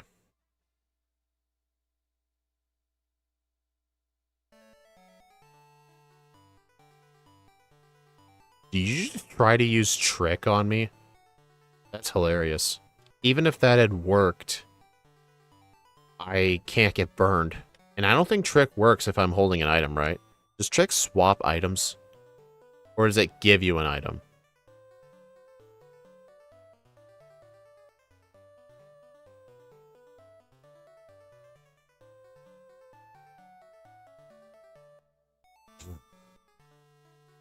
It swaps. Oh, that's why it failed, because I'm holding a Z crystal.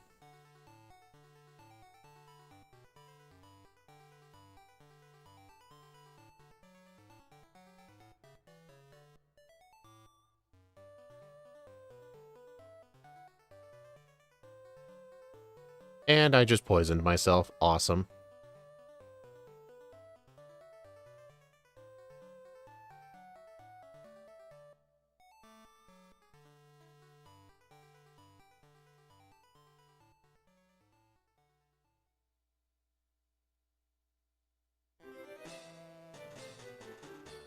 I'm gonna get a blackout because of this, aren't I? Yep. Dude, stupid tentacle. Because I don't allow I don't allow the tentacle to, like, contribute to the fight. But it kind of did. I should be spamming barrier. Not acid spray.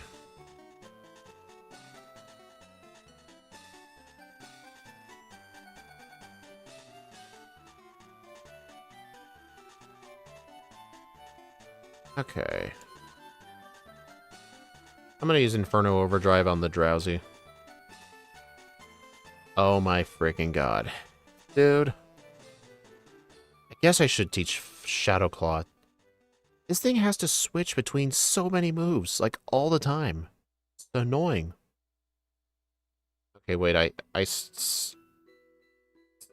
need Rock Tomb, I think.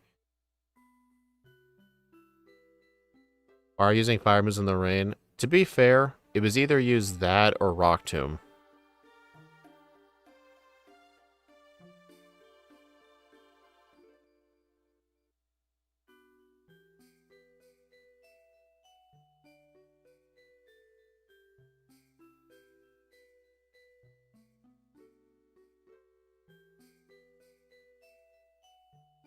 Oh, we could use the Fighting type Z Crystal for Nanu if we want to, but I don't think that's going to be a great idea.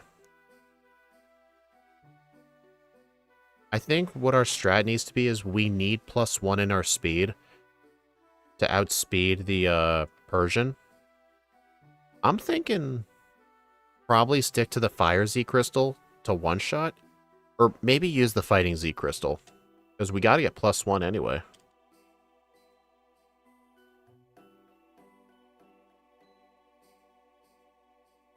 But wait, the problem is the Krokorok's going to have Intimidate.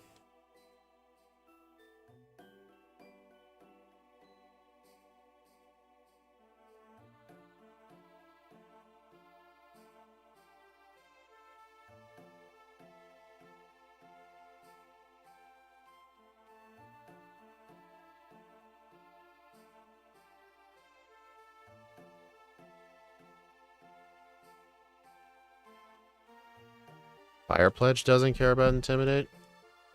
True, I forgot about that. I think, well, to be fair, I was thinking of using a Fighting Z move, not a Fire Z move. I better deposit this stupid tentacle.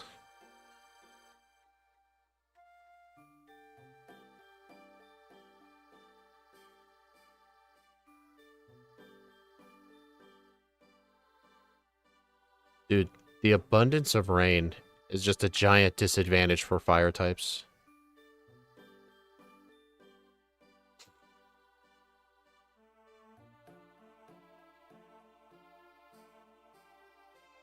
I mean, maybe fire move would be better, especially if I can get Blaze. You know what? Yeah, I'm going to stick to the Fire EMZ.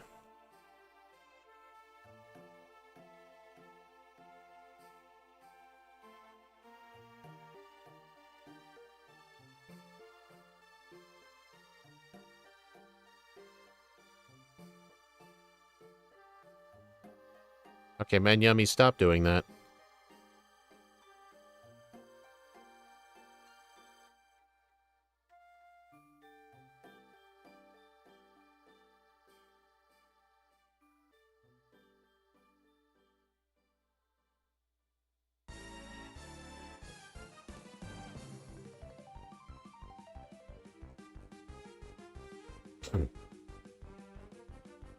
You know what? I'm going to Inferno Overdrive this right away. There we go.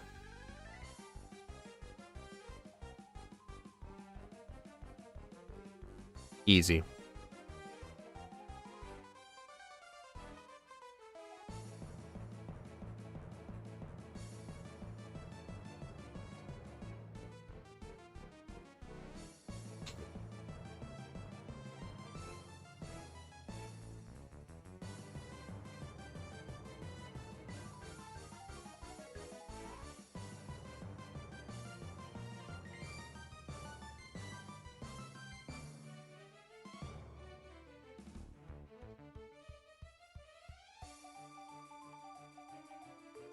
Now I remember that Persian has power... Oh, yeah. Well, to be fair, though, I'm going for Flame Charge on the Sableye anyway. The problem is that I'm going to have to take a hit from the Sableye. The Sableye's offensive stats aren't that great. But the other problem is I need to be able to defeat the Krokorok. And I don't think Grass Knot's going to do it. Krokorok is not that heavy.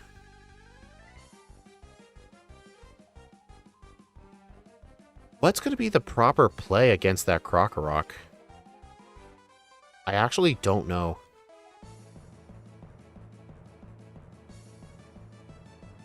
Wow, that didn't do much.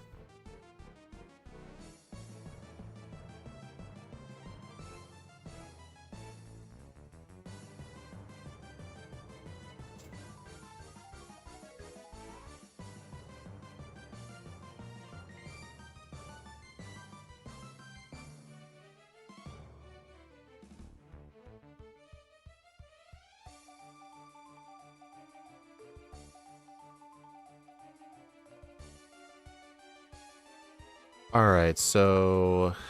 Can't really think of another move I would like. Not like Hidden Power Ground's gonna help. Alright, let's give this a try.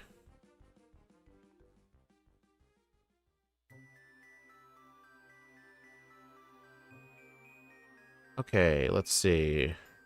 Oh. I need Flame Charge.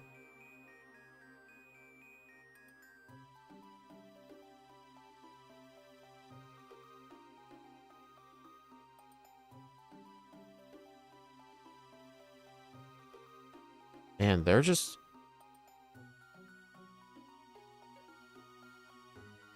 Teach Brick Break? May as well. I'm gonna see if I can afford to get away with a workup here. Because that would cancel out the Intimidate and let me one-shot with Brick Break, I hope. Okay, so I think... Flame Charge right away. Oh, that thing has it too? Oh. In that case... That would let me get to Blaze range reliably.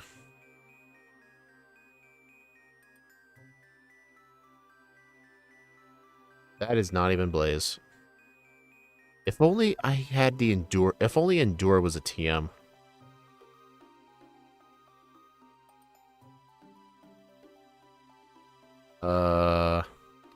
This is a problem. Power Gem can't miss.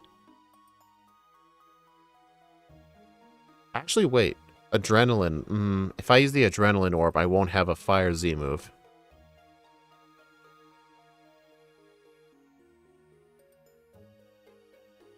Maybe just go for workup? Oh my... This isn't happening. What do I do? I don't know what to do. I guess I better... Wait, I'm pretty sure Sableye is genderless, so I don't think Attract is going to work. But I'm going to get it just in case it helps with something else.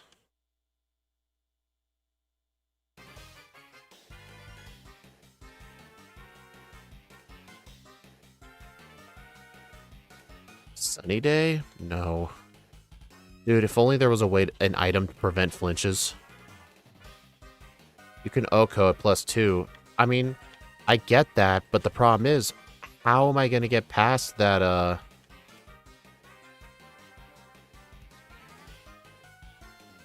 Oh my god. I forgot to withdraw my Tentacool. What am I going to do about the Sableye using Power Gem?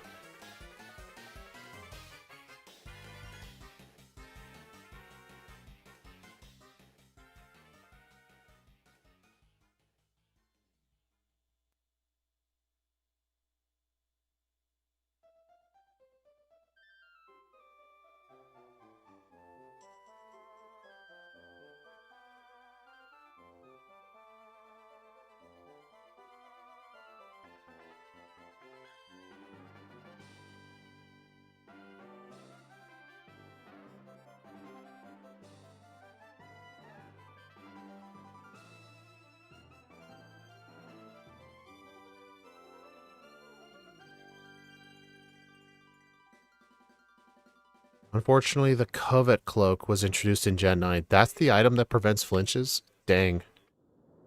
Oh, man. Sableye is genderless, I'm pretty sure. Let me double check.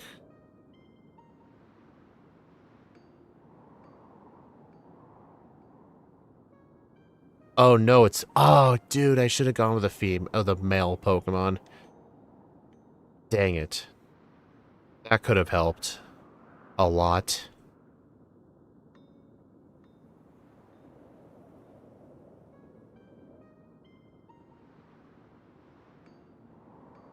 I'm gonna test something. What if I just get rid of that? This thing wouldn't be any better. Earthquake. Yeah, it wouldn't be any better.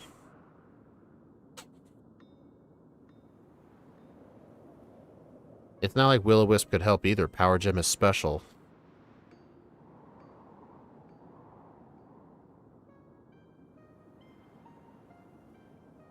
Just in case.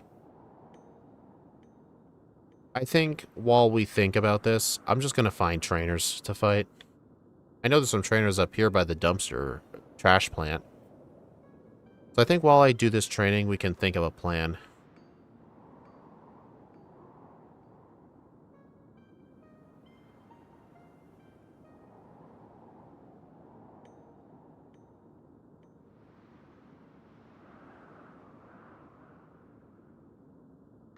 Wait, I could use Protect to block the Fake Out, but I'm not sure how much of a difference that would make.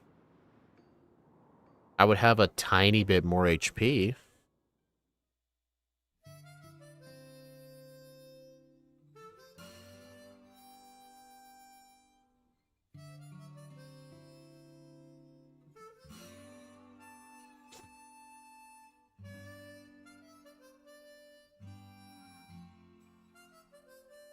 Maybe if I trained up in special defense? I'm not sure that would help.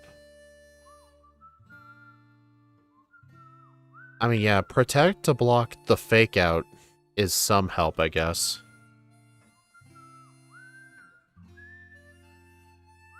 I mean, what move doesn't help here? I kind of need all of these.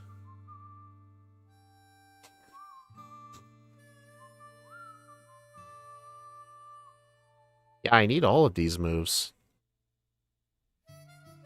No, I don't think it's going to help. Alright, I'm going to... You don't need Brick Brick? You sure? Like, you're probably right.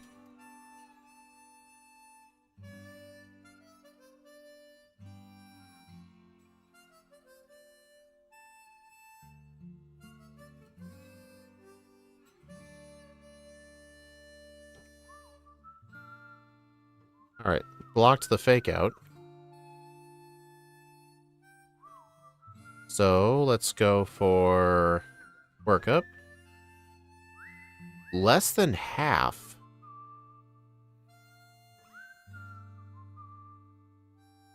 This is interesting. +2 Blaze.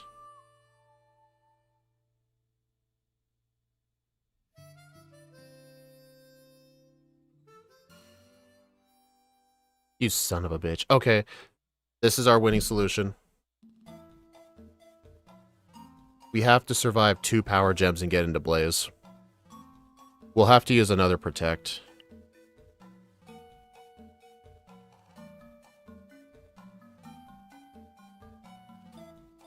This is doable. This is a very weird strat.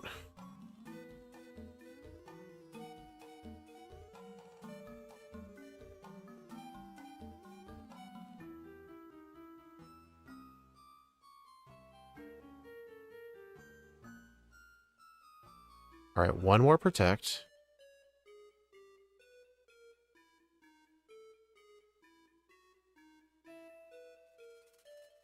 There we go.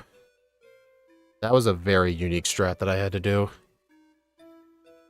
Us being in Blaze was essentially +4 workup.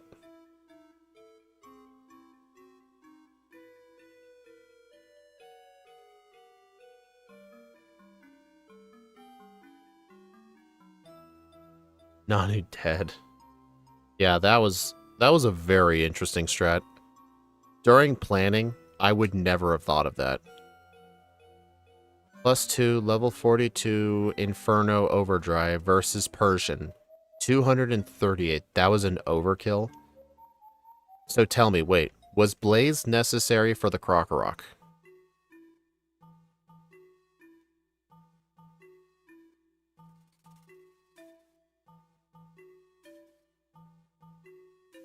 Alright, got the air balloon for Hapu for later.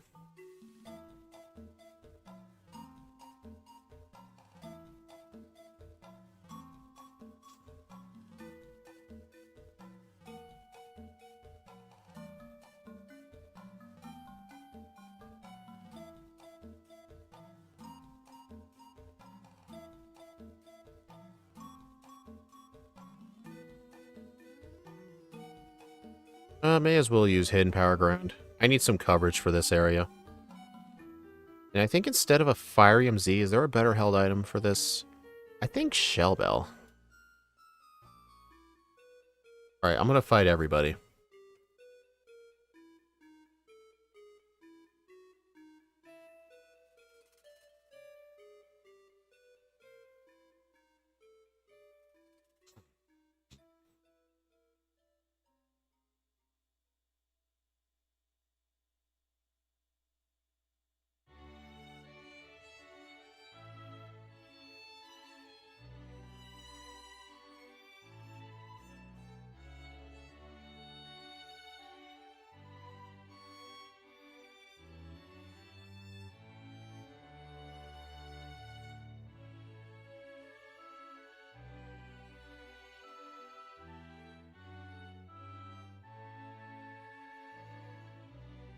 So N1 was +2 and was +2 flame fire was +2 fire pledge enough to kill the Croc Rock in one hit, or was Blaze necessary?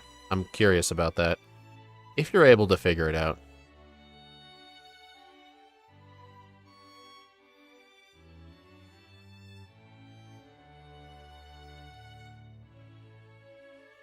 Probably should have healed.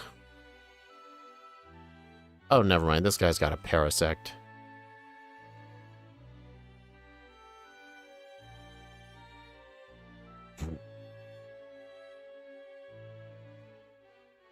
You only needed +1.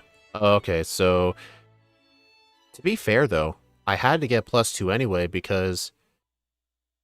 Hold on.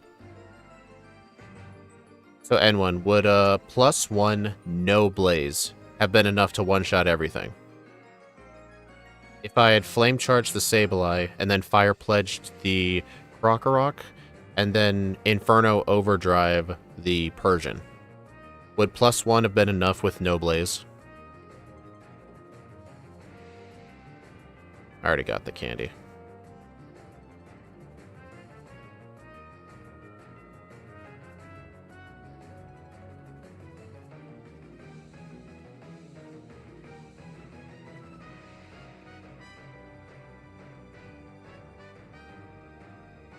Disabled it, huh? Uh-oh. That's annoying.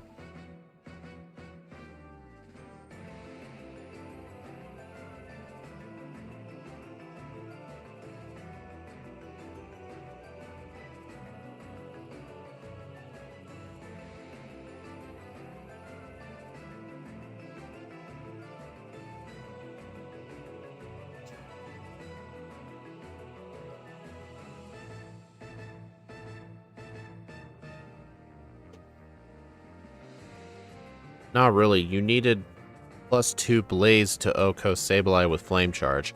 Oh, so Blaze was actually needed for the Sableye. Interesting. Yeah, this was actually a very good strat.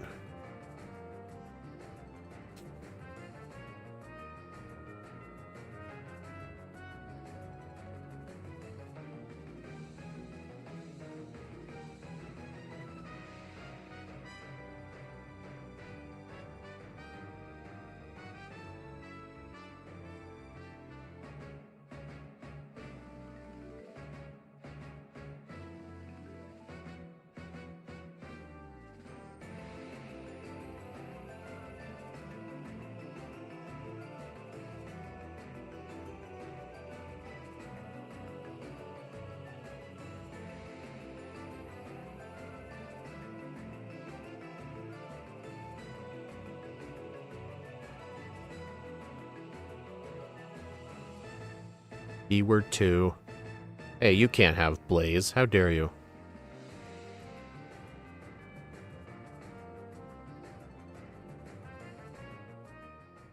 Alright, coming up is the Hapu fight pretty soon. I am very terrified.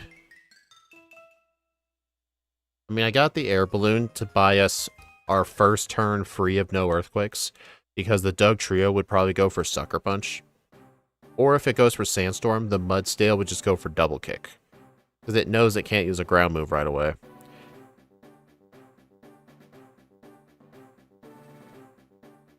I still think Sunny Day Solar Beam is the play, though. Because we need something for the Gastrodon.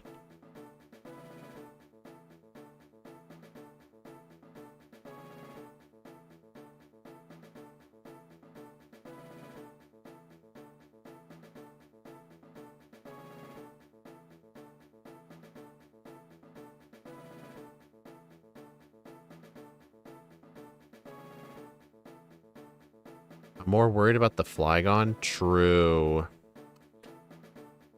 Oh, Primarina, don't you dare. Thank you.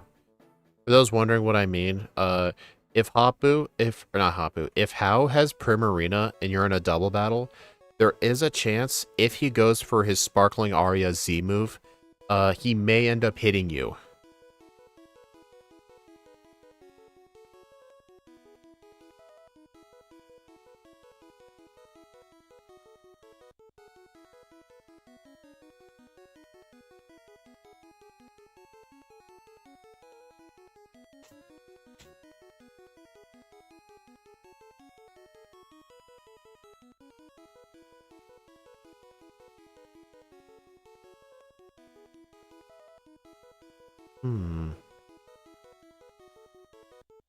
I'm just not sure what kind of setup we would need. Well, to be fair, the Dugtrio is weak to fire, so that's good.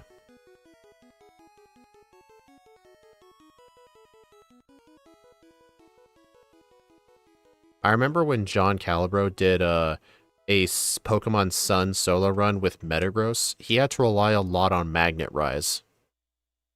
I think like Air Balloon with Magnet Rise.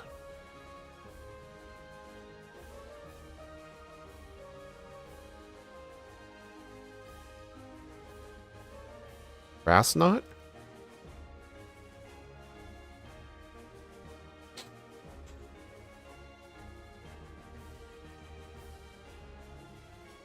I don't know how good Grass Knot would be against a Flygon.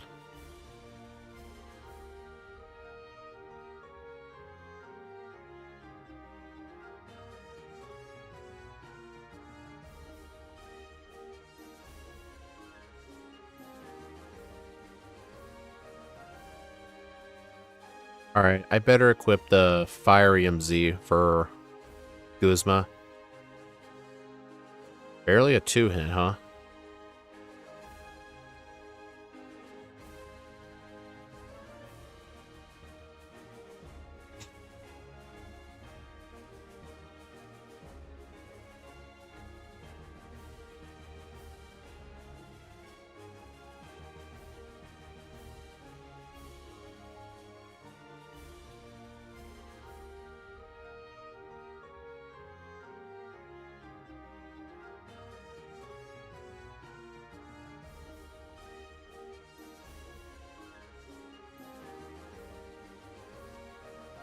Okay.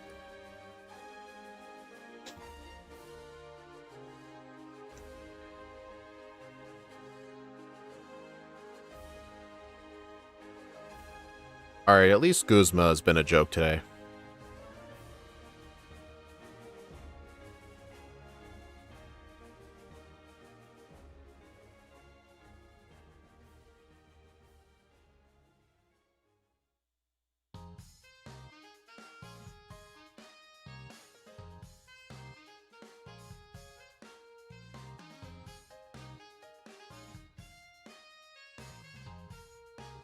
Alright, break time.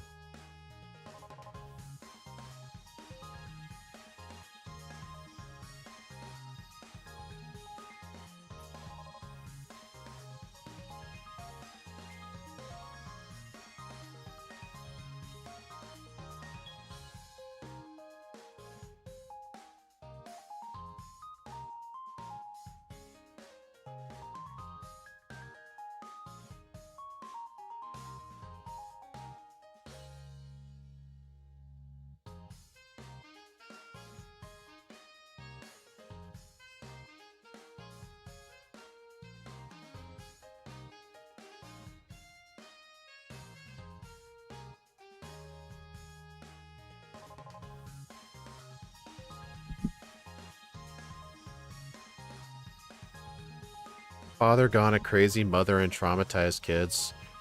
I mean, that's kind of half of all modern families nowadays. That's one of the more normal looking families.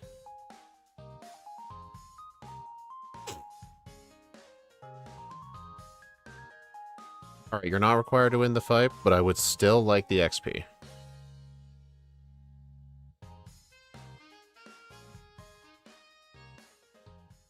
Wow, that did nothing.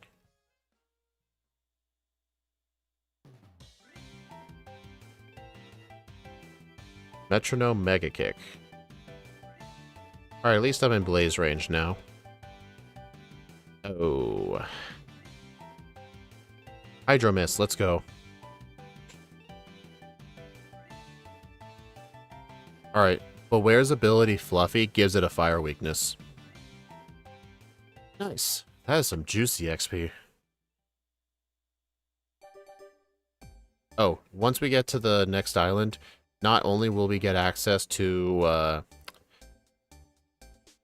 Fire Blast, but we'll also get access to Solar Beam and Focus Blast. And if I need to, I can go back and purchase Sunny Day, which I feel like no matter what, I'm gonna need Sunny Day. It's very hard to set up the sun, though, with that Doug Trio.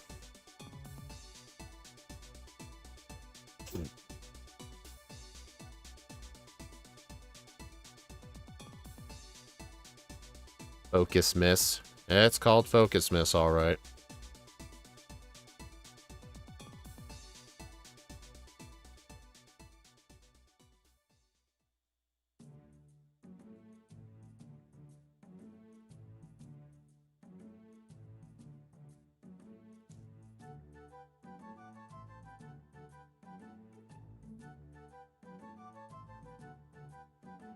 I like how Hao says that like Lily looks awesome, and then Gladion's like, what was that? I feel this strat would be Grassium Z Grass Knot. Interesting. That's an interesting idea. Dugtrail's gonna outspeed. What's that thing's speed? Isn't it like 150 something? Because maybe if I do all the training in the Pawnee Wilds here, or in the Pawnee Plains, it could help. 152. Okay, I'm pretty close to outspeeding that. And if I need to, I could use all my candies before Hapu, but I don't think that's a great idea, knowing Olivia's in the league. Okay, so I think I need Fire Blast. Focus Blast, yes. Solar Beam. Too bad Solar Beam, or too bad Sunny Day is going to be like 50 grand. I'm not even sure where to get that kind of money. Also, do you guys think I'm going to need a super effective type reducing berry? Like, our weaknesses are rock, ground, and water. Could we use the one for rock moves, maybe?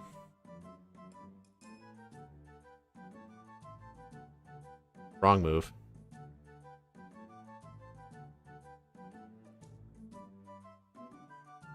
Yep.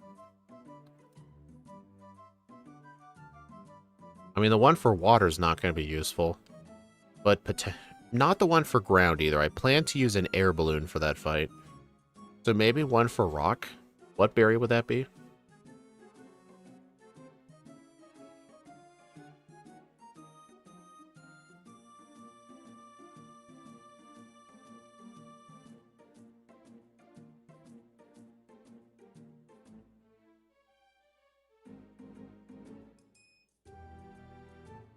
Nice. What berry is the one? What berry is the super effective rock damage reducing berry? What one is that?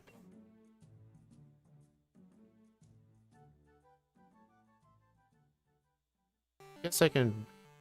Well, I mean, I can bring up my berries guide to like know where that berry is, but at least it'd be good to know what the berry is called.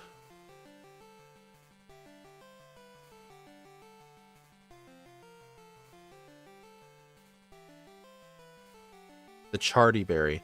Oh, okay, okay. I don't remember which of these 3 trees have charty berries. Pause. I can take a look at my berry guide. Hold on.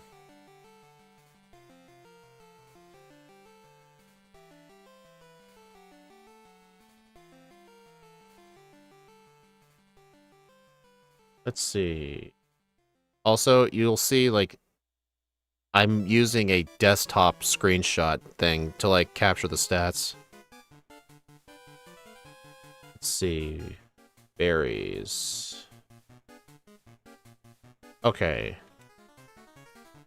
What does a charty berry look like?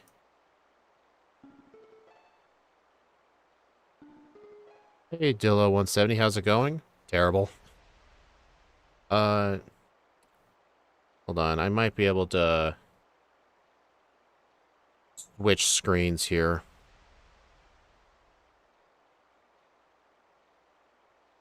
Which of these berries here is the charty berry? Is it this?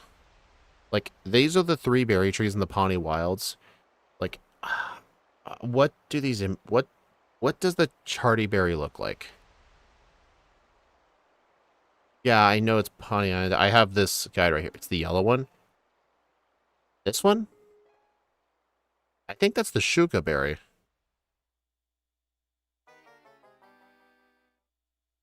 Wait, this one? The upper one? Okay, so is it the one... Is it the one northwest tip of this route? So it's this berry tree? This one has those berries? I just haven't completely memorized. Like, I know that's a Colbur, Oka, Wakan, Chillin, Opalberry. Northwest. Okay, okay. Thank you.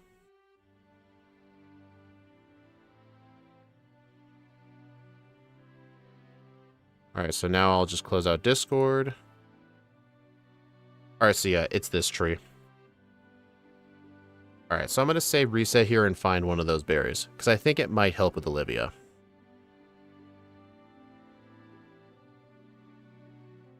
Zalak, Chillin, Colbur, Shuka. Nope. Fortunately, these berries are decided, I think, like, once the battle ends. So you can just save before him and get the right berry. Zalak, Chillin, Oka, Chopal. Nope. And on the bright side, all 3 of these patches, I think when you do it for the first time, they're guaranteed to be big patches. So there's always going to be 4 berries. Chopal, Chillin, Oka. Nope. But the unfortunate thing is with the big piles, the first berry is always set in stone. It's guaranteed. Charty. Okay, there's a charty berry. I can definitely assure you, this would be a lot worse if I needed 2 of them. Oh, I guess they are not guaranteed to be big piles. Okay.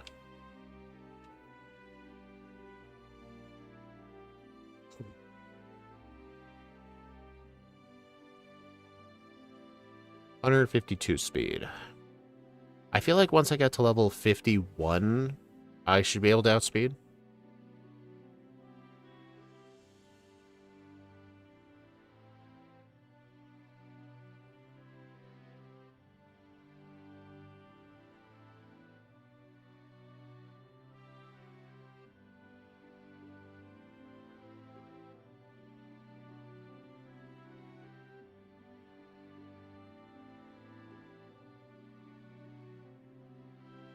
Dude, this thing might be worse than Decidueye. Like, even though I didn't do any planning with this run, I feel like even with planning, this thing is still terrible.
And I can't wait to do Simipour. Simipour is going to be so much better. It might actually be the best monkey. It is going to struggle against the grass trial pretty bad, though. And probably the electric trial.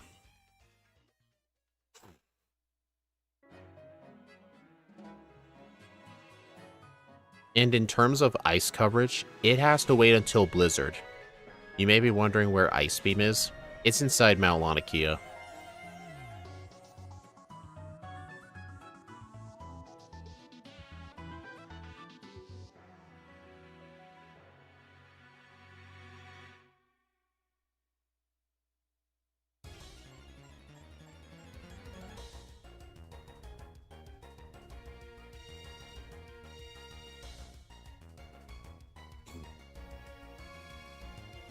At least it has acrobatics. True, I forgot about that. Do you think it was unevolved? Would it learn better moves? I actually don't know. Hey guys, what sort of moves do the monkeys get?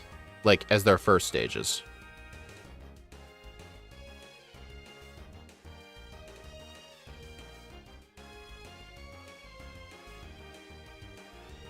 Alright, I need to do some training. Oh, I just realized I need to fight this person. This person gives you a focus sash. But I don't care about that. I'm just going to defeat the Oricorios. Whoops.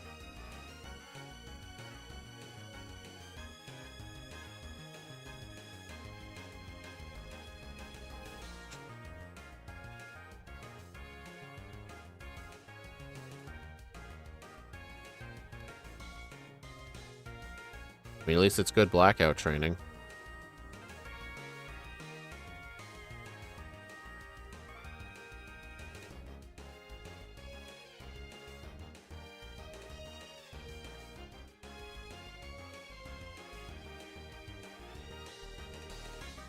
Wait, how the heck am I going to get enough money for Sunny Day?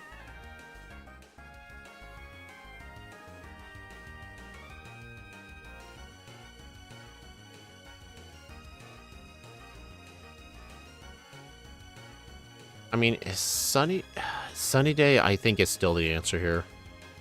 How much money do I have? 13,000. Okay, I better stop. I better go buy Sunny Day.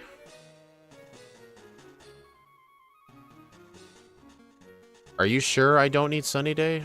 Like, aren't I going to be using Ice Beam? Or not Ice Beam, Solar Beam?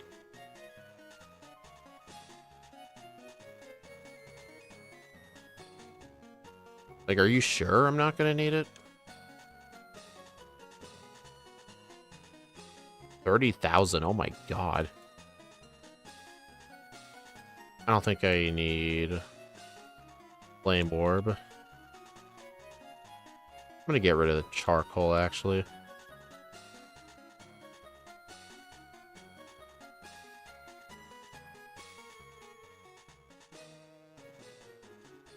This is regular Pokemon Moon.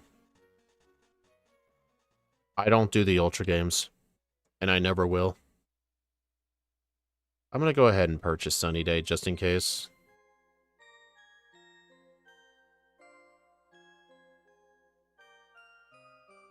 Dude, why does that TMF be so expensive? It's a good thing that Comet Shard exists. Anyway, 149 speed. I don't think I should even consider fighting her until I can outspeed the Doug Trio.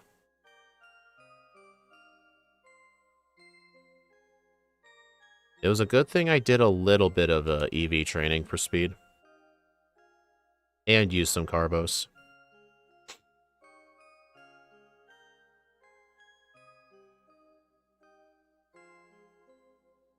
Even though we have access to Fire Blast, I don't think I'm going to teach it. 152, that's a speed tie.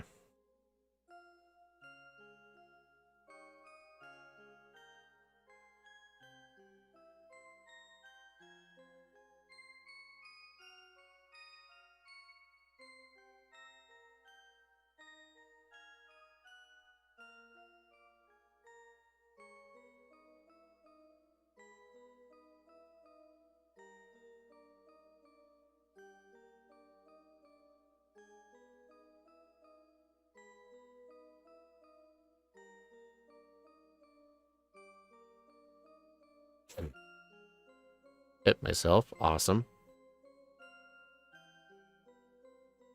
At least I'm getting good at blackout experience from this.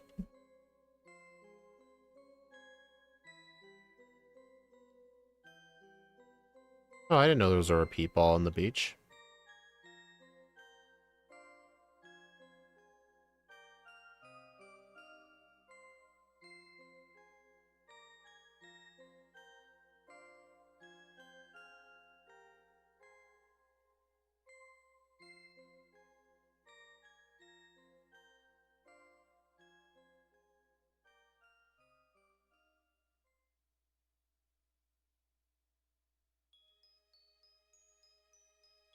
There we go.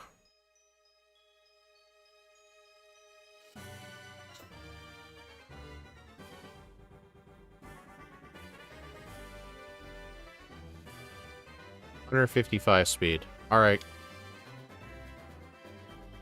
Let's go quickly take out the skull grunts.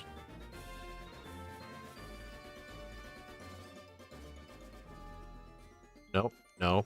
No. I don't do that. I don't do Pokemon Refresh in my runs.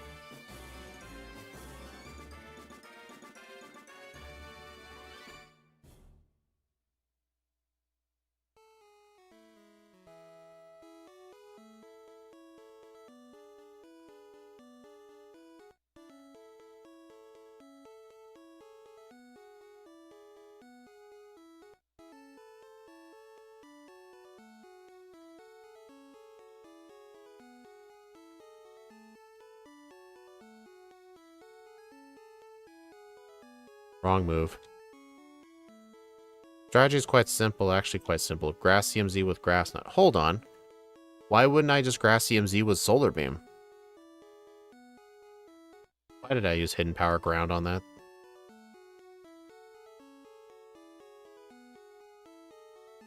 I mean, that'd be far more powerful, wouldn't it?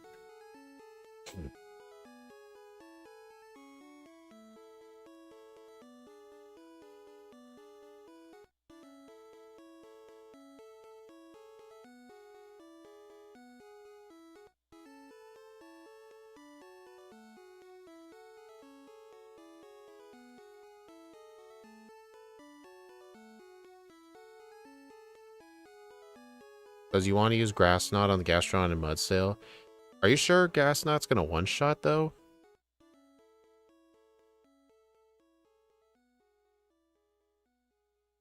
Maybe with a workup.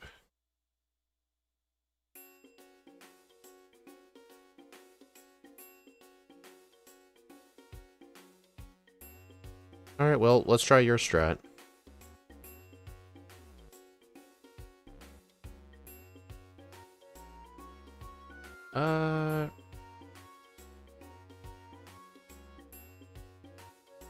Alright, Grass CMZ.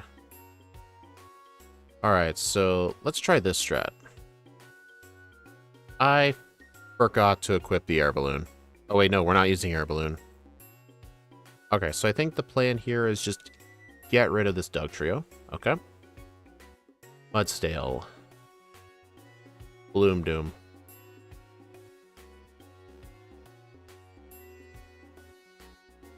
Nice.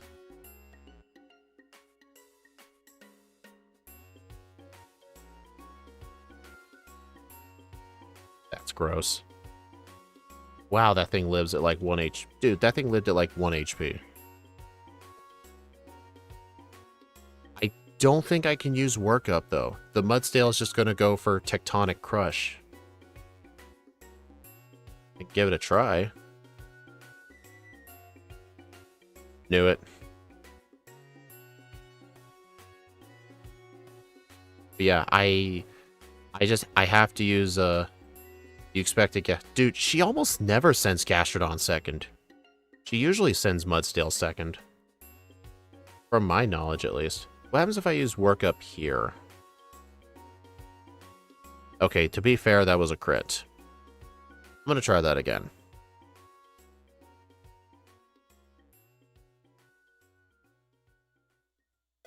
Sandstorm, okay.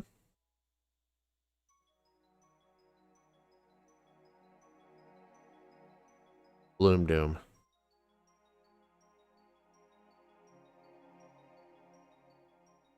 Yep, grass knot. Must be a range.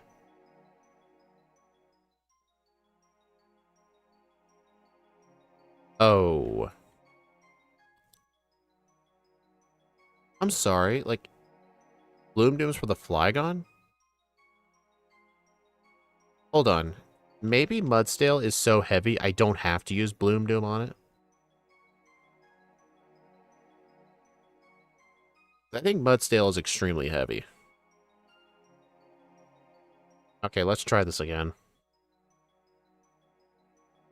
I'm just gonna have to reset Scum this until she uses turn 1 Sandstorm.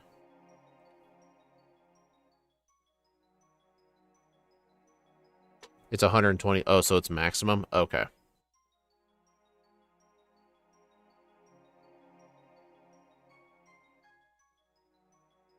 Dude, come on. You used it before. You know, I think just use the workup on the Gastrodon.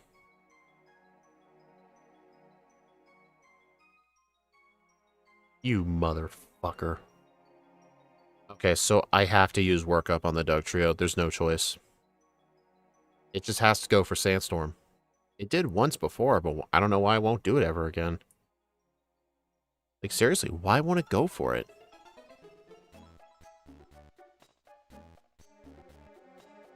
Dude, this makes me really wish I could have the Air Balloon. Or Focus Sash, for that matter.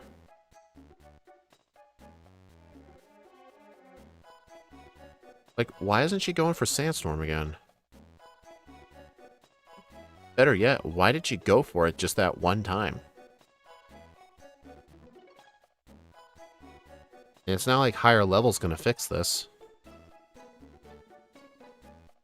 Would it? I don't think it would. No.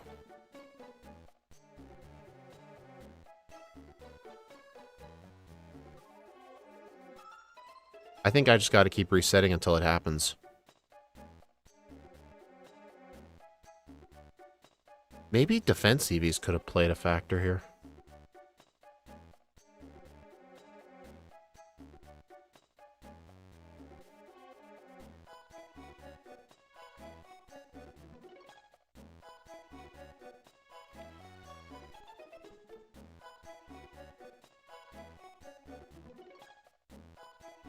The 7th heaviest Pokemon? Dang.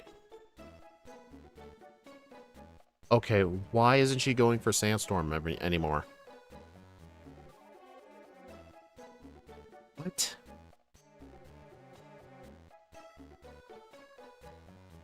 I don't get it. She's not going for it.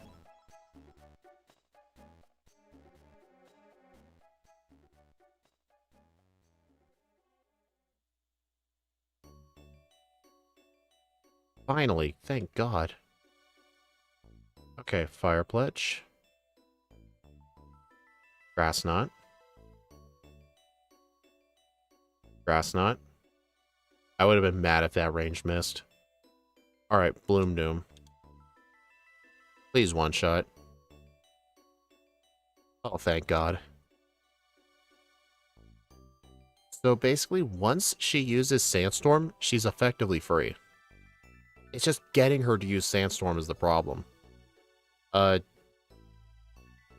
Does someone want to run the damage range on that? Her Earthquake versus my Simisear?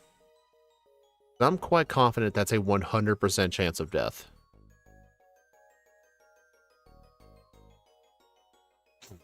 Alright.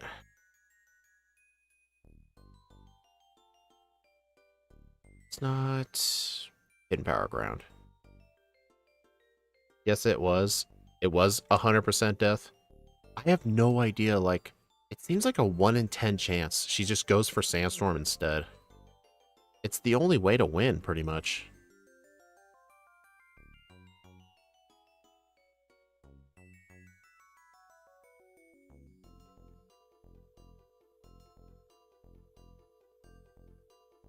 Alright, I think I want Shell Bell.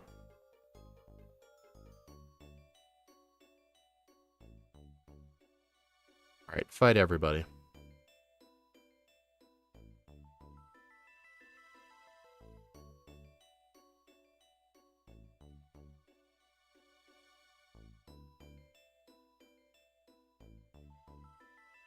Oh my god.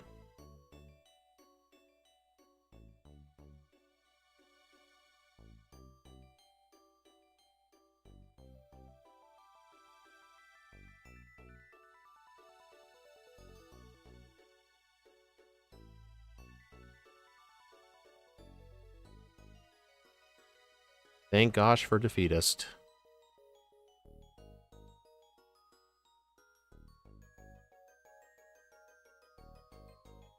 Why did that do so little? What move was that?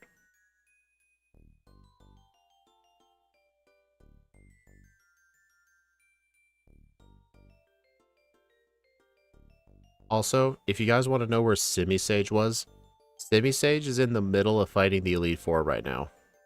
Or maybe fighting Gladion. It was Chipaway? Oh. Yeah. Even with planning, Simisear's far worse.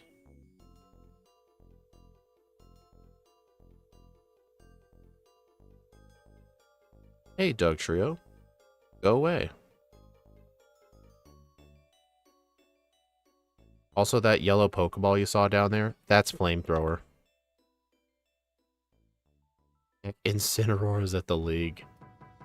Right.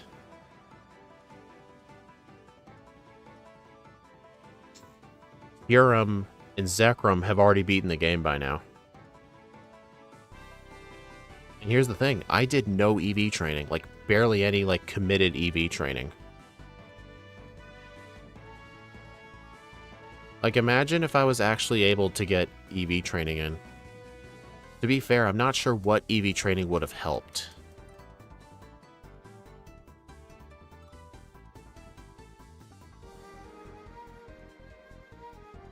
I mean, maybe for a future re-rank, if Simisear could get a re-rank.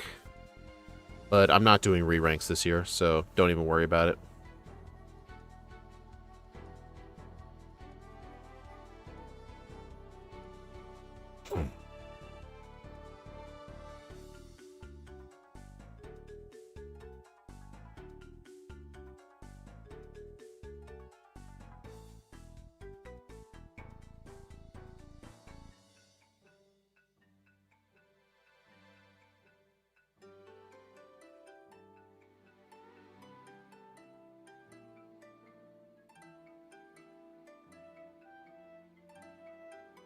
Wait, what?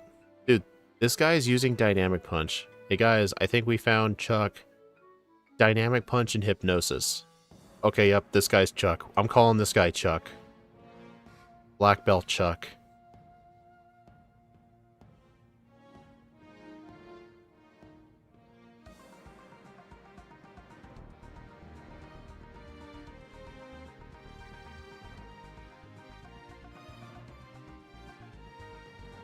Oops.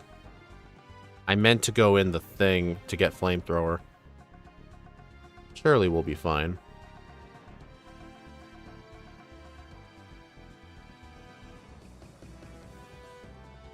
Okay, we're fine.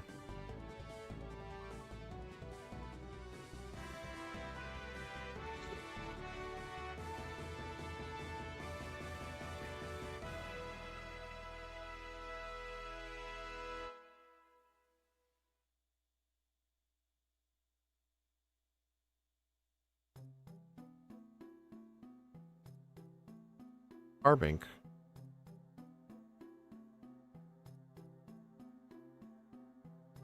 That was my last repel. And Decidueye is at the same level, but it's not using Z moves. Yeah, Decidueye will definitely be the first Pokemon to get a re-rank. Then again, all of the Pokemon that I did not allow Z crystals for, they're gonna get re-ranks first. In 2027. Alright, PP Max.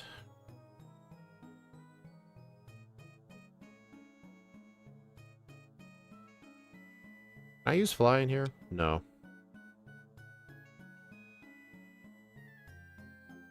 Well, to be fair, I don't think I do. Yeah, flamethrower, finally. We were stuck with flame burst, flame charge, and fire pledge. And now we get a real fire move. I mean, to be fair, flamethrower is only 10 power stronger, but trust me, it makes a difference. And I'm actually very glad I didn't have to use rare candies for Hapu. That means we get to save them for the league.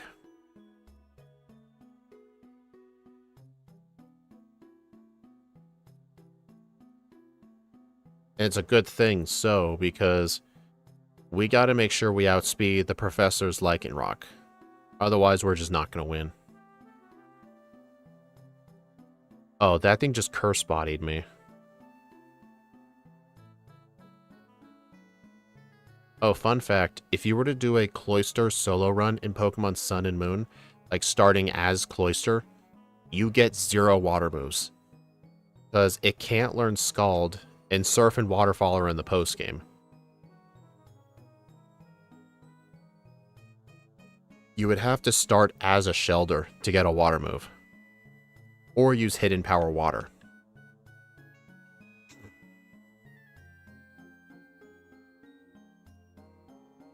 Yeah, that's going to be a thing in this game. Like, water coverage is going to be almost non-existent. Like, the only way we're going to be able to get water coverage is if we learn Scald. If we get no water moves by level up and no Scald TM, we get nothing.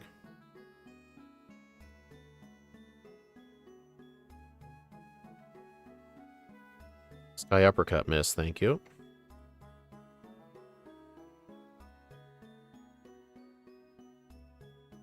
Uh-oh.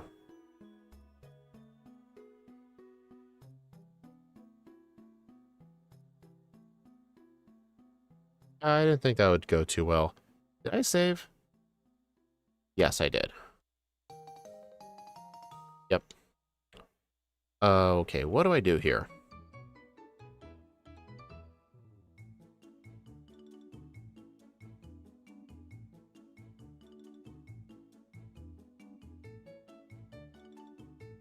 We don't learn any, like, acrobatics.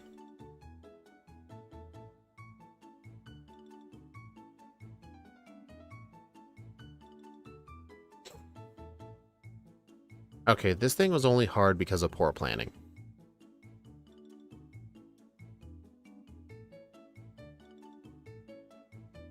And of course it used Protect.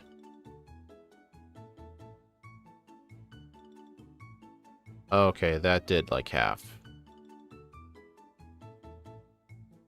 Okay, so use turn 1 workup.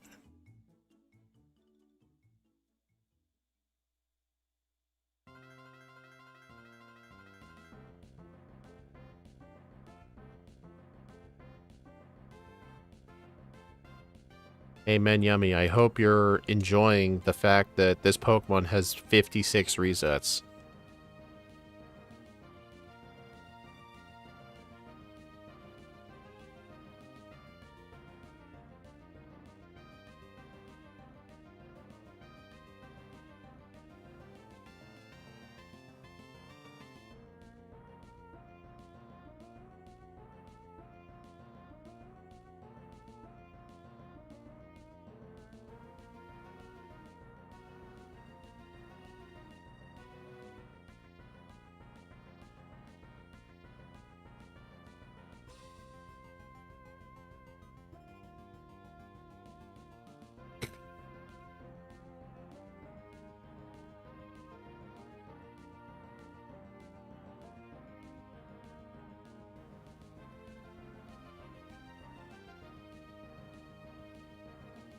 Oh, interesting. In the cutscene, you have to wait for night.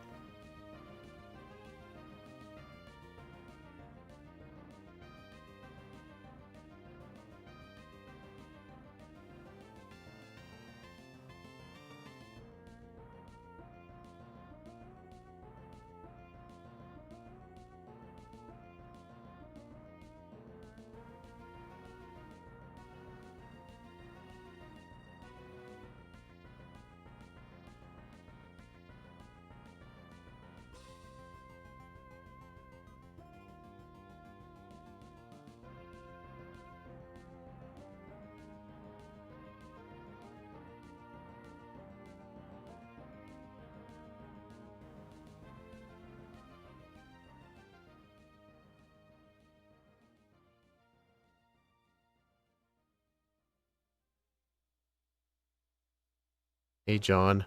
Terrible. Look at my resets. I decided to do the run without planning, and you can probably guess where the huge struggle points are. We were able to work out solutions for him, at least. Alright, Shell Bell. Shell Bell.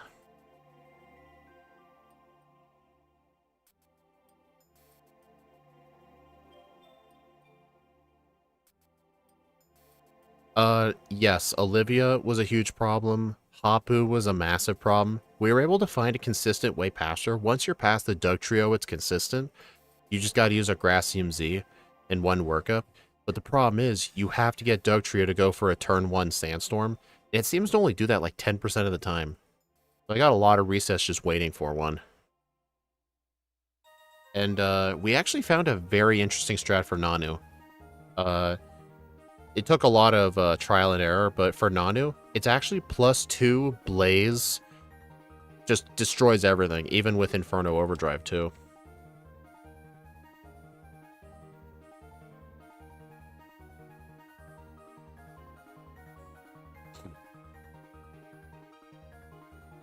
Dude, quit lowering my special attack.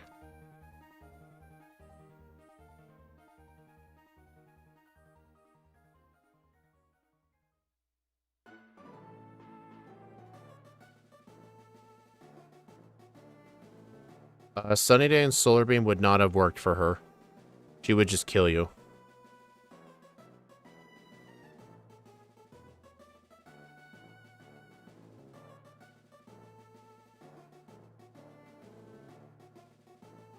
Alright, I'm gonna use a Grassium Z.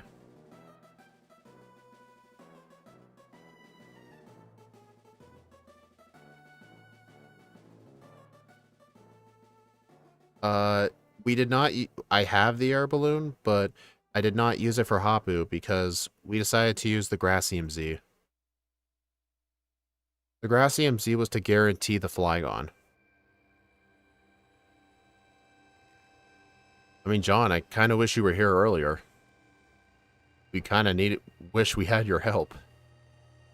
This thing sucks. I'm sure Men Yummy will like to hear that, but this thing sucks. My best fire move was Fire Pledge. Should have been. Yeah, you better be sorry. I'm just kidding, John. You're... Holy dude, Metronome Hydro Pump. Hidden Power. I don't even know what that thing's hidden power typing is. That was hilarious. Metronomed Heal Pulse. That was frickin' funny.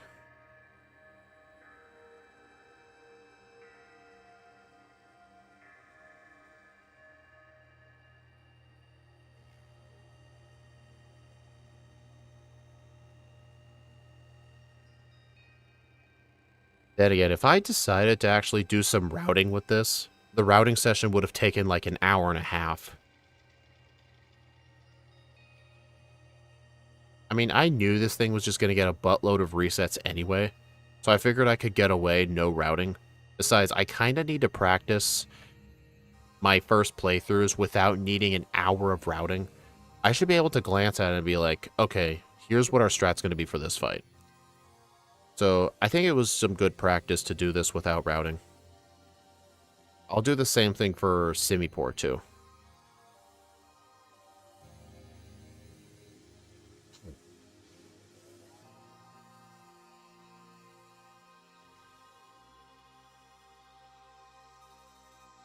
Alright, final 7 trainers.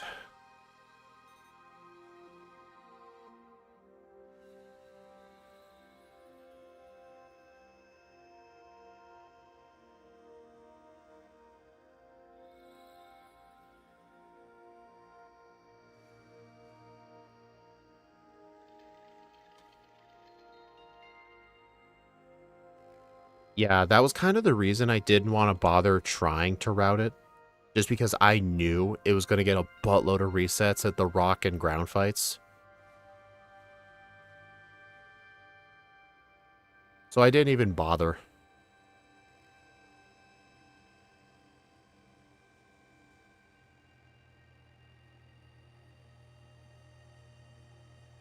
I mean, besides, I didn't even bother with EV training. Honestly, from what I'm starting to gather with the early game EV training, I think it's only worth it when, one, you need a bunch of XP for, like, Olivia anyway. You need a bunch of levels, so you may as well get the EVs at the same time. Or B,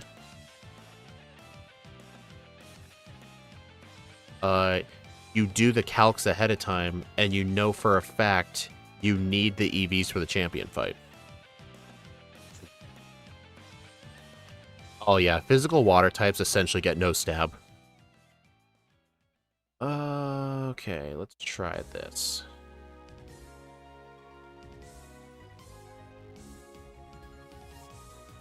I think Ice Shard's gonna kill me. Yeah.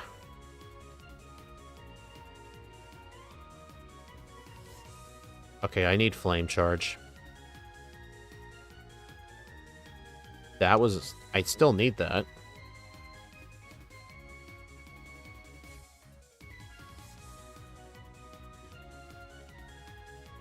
Oh yeah, I'm sure a bunch of different Pokemon need EVs, but... like, if you're able to get past the early sections without too many levels, and you just have to rely on luck anyway, EVs won't help with that, and you don't need EVs for the champion fight. Like, I don't know. I think it's definitely a Pokemon by Pokemon basis.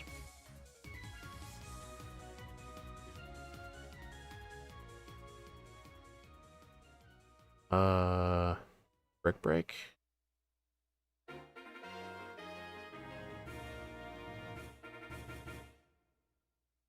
I probably use Shell Bell here and train. I need to get rid of the Grassium Z.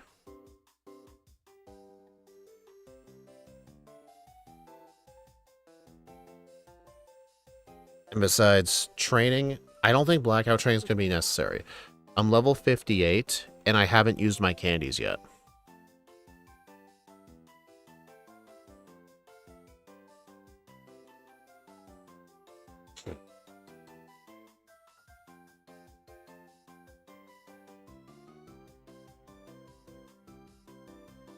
Why didn't I teach Rock Tomb? No, I don't think we need the Rock EMZ. I think just teach Rock Tomb. And again, why didn't I just get Rock Slide? I better just go get Rock Slide.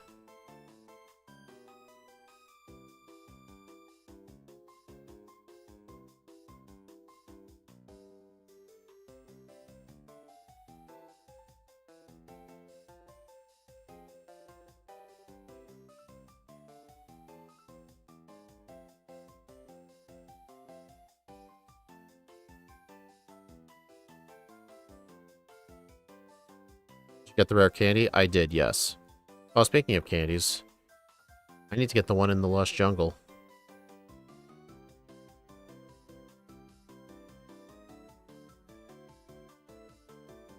Yeah, I got that rare candy a lot earlier.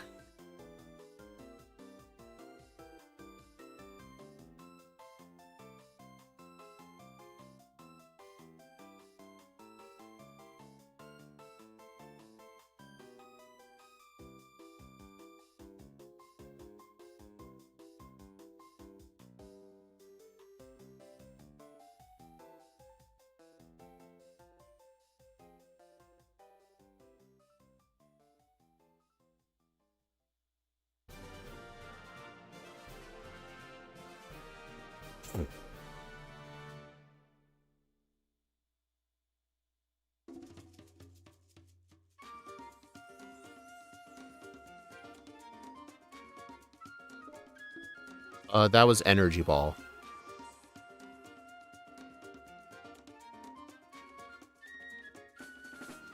I think that is what throwing you out. Maybe you only get that rare candy when you get the Shark Rider of the Monwarn's Rock Slide. I got it earlier because I thought I would need it for Hapu. But I didn't end up needing it.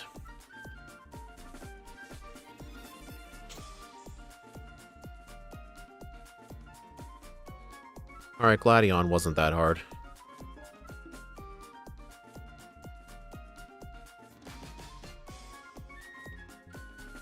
Also, I'm out of repels.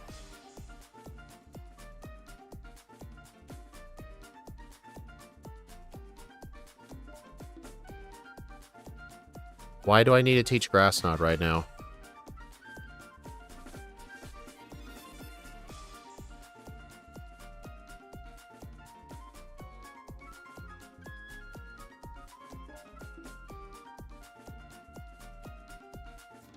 Oh, for Primarina?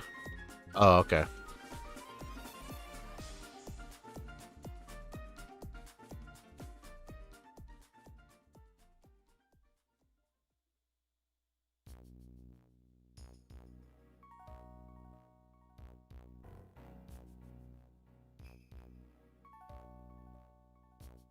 I think I don't need Rock Slide.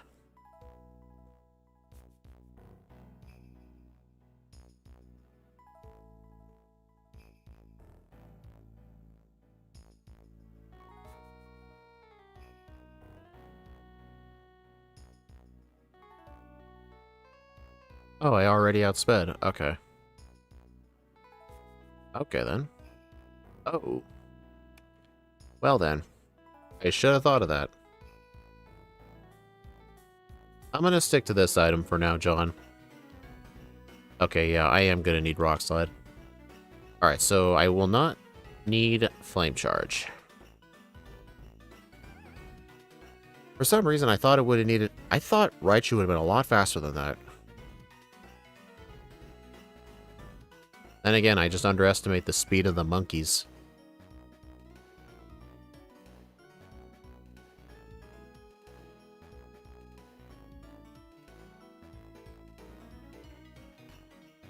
Dude, why does that thing have such good defense?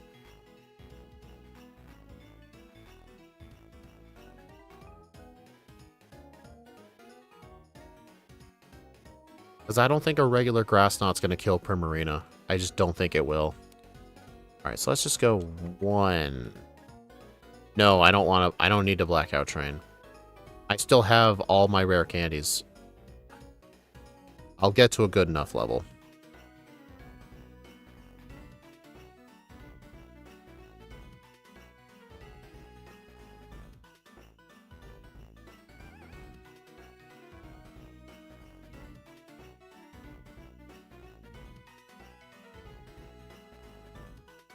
Okay.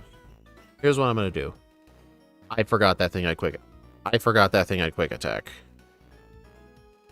You know, how many candies do I have? 11. You know what? Let's get to level 70.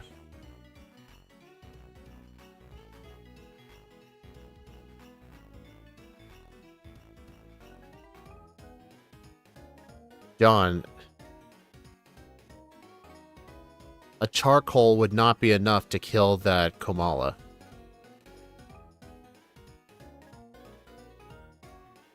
Okay. Did that thing lower my special defense? Maybe it did. I don't know. But yeah, I just don't think... You bastard. You freaking bastard, dude. I cannot believe you did that. Okay, let's see if a regular Grass Knot kills. Okay. See? I am 100% justified in the Grass CMZ right there. 100%.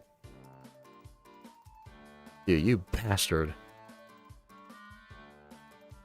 He knew I was going to use that move. That's the only reason he would have switched.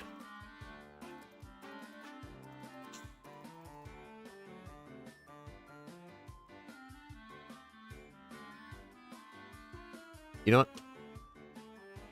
Gotcha. John. No. What? Here's the thing. Before you suggest something like Expert Belt and Charcoal, did one of Hao's Pokemon live in red HP? If it did live in red HP, then yes, Expert Belt or Charcoal would have helped. If it lives at like half health, that's not going to do shit. Okay? It's just not. That's old. Expert Belt and stuff like Charcoal is only for close ranges. It's not if it does half to the opponent. I would only... I would only also accept it if it's needed to guarantee a 2-shot.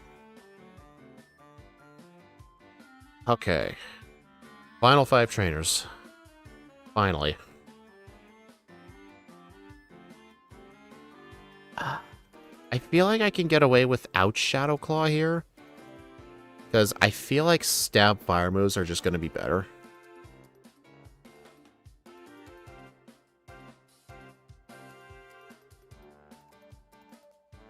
Infuse Ray. Okay, +2 should be enough. Dude. Alright, at least I got Blaze. I don't think anything has a priority move.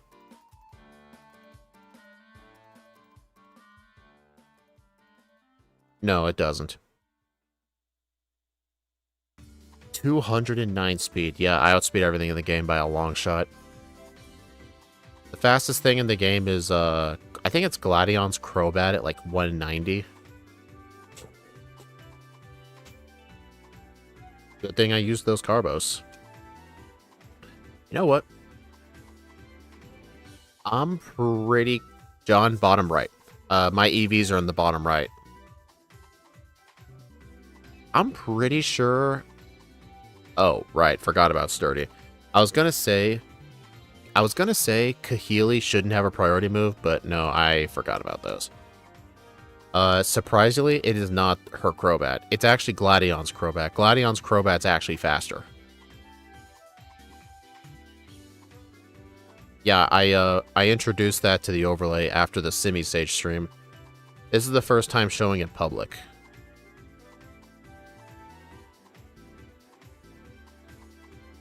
I mean, that's sort of true. The average base speed stat of all Gen 7 Pokemon is low, but the enemy teams still have incredibly high speed stats.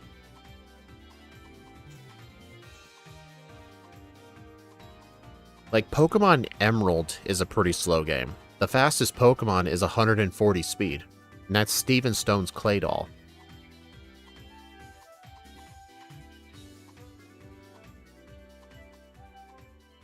How?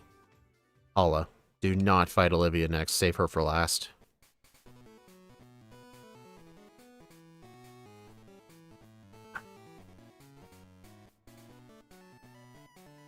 Okay, I think I want to go pure physical here, so I think I'm going to go Z workup.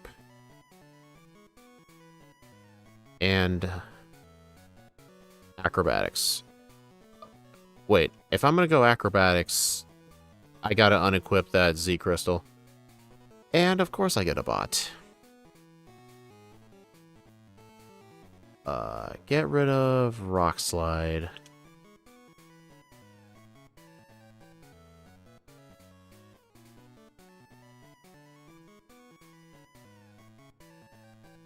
Be gone, bot. Hold on, Dillo. Let me go to my Twitch. I know you're in my Twitch chat every now and then, since I don't really have viewers over on Twitch. I'm gonna see if I can add you as a mod.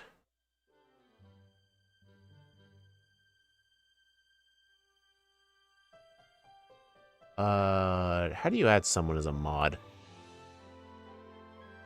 How do you mod somebody on Twitch? I'll pause this.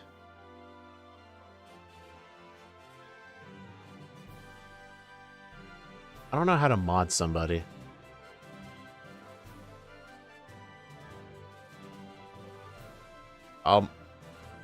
Dude. Do I mod somebody? Oh. Okay, I think I found out how.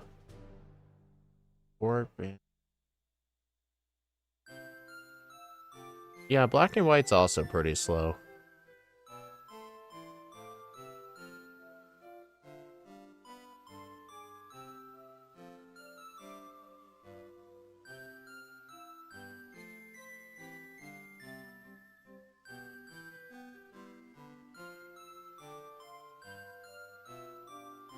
Slash mod username.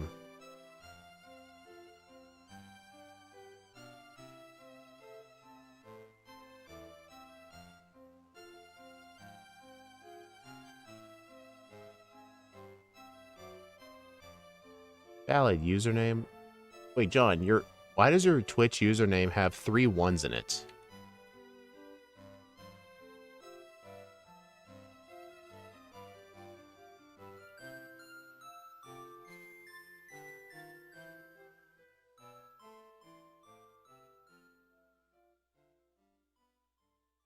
I started multi-streaming again, probably a month ago.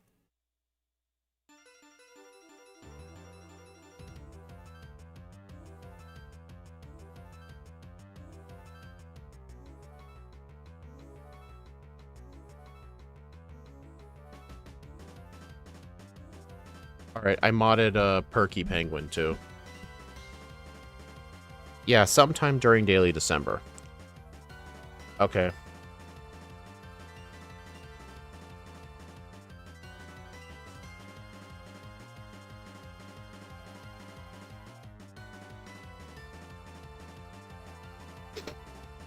Alright, so now if I see any Twitch bots, hopefully there will be someone over there. And somehow during that time, more people joined in. Okay. I guess I better get back to the action. Anyway. I think the plan is just going to be work up acrobatics.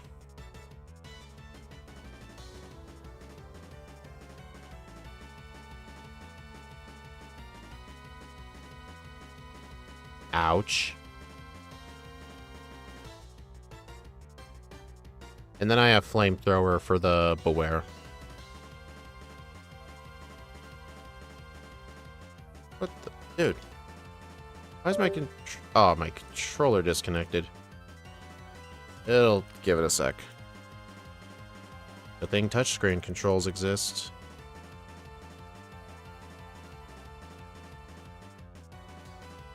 What the hell?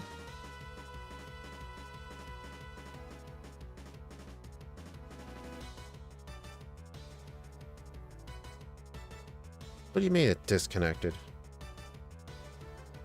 Rewaz doesn't even recognize it. Weird. Off and on again.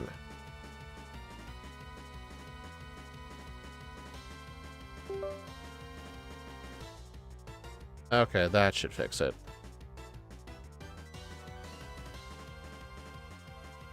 There we go. All fixed. No, it's not the Xbox controller. I think Rewazd was glitching out. Yep, Flamethrower with a teddy bear. Alright, so...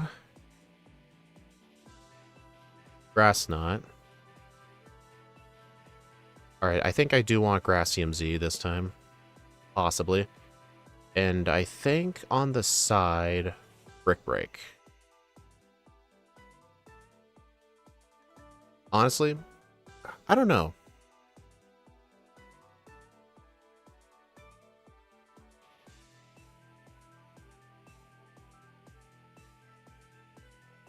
Get rid of that. Get rid of... Oh, that thing lives.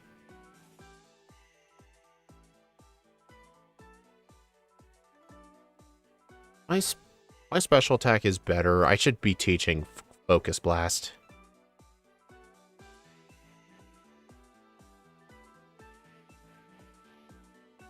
Chestoberry workup. I only had one Chestoberry, and I used it on the first Olivia fight. I didn't think of getting a second one.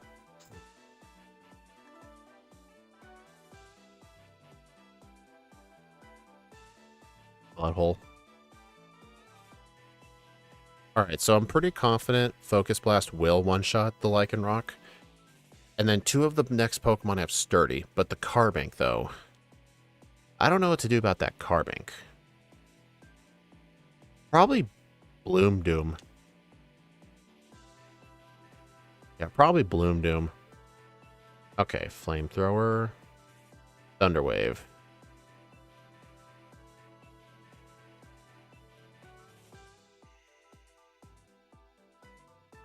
Alright, so I'm still gonna outspeed the... Wow, that thing lived.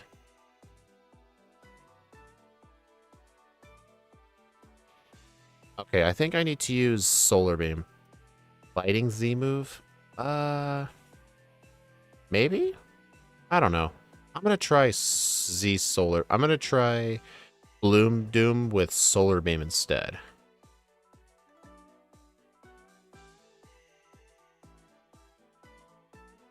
Because getting paralyzed there isn't a big deal because I'll still outspeed her whole team. It's just obviously there's that whole 25%. Alright, I'm gonna have to Focus Blast Relicanth. That's fine. Oh. Yeah, I think Focus Blast Lycanroc, Focus Blast the Relicanth, and then Bloom Doom the Carbink, and then just use 2 Flamethrowers on Probopass, and two flamethrowers on the Golem.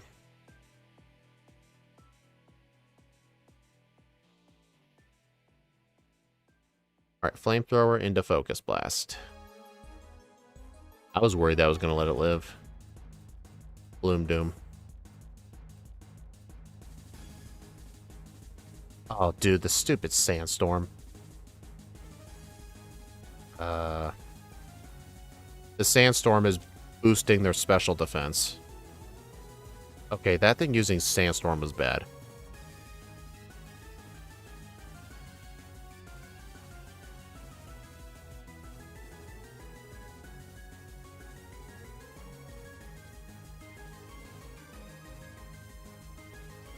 Sunny Day could work. I'm not... You know what? Sunny Day probably could work. It's not like I'm using Workup.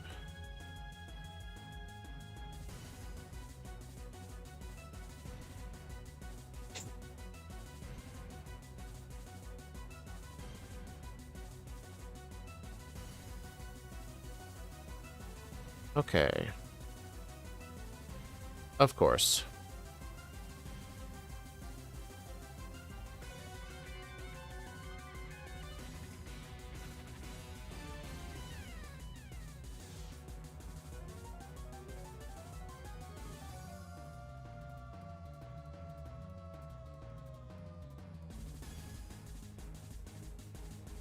There we go. I actually wanted it to use Thunder Wave.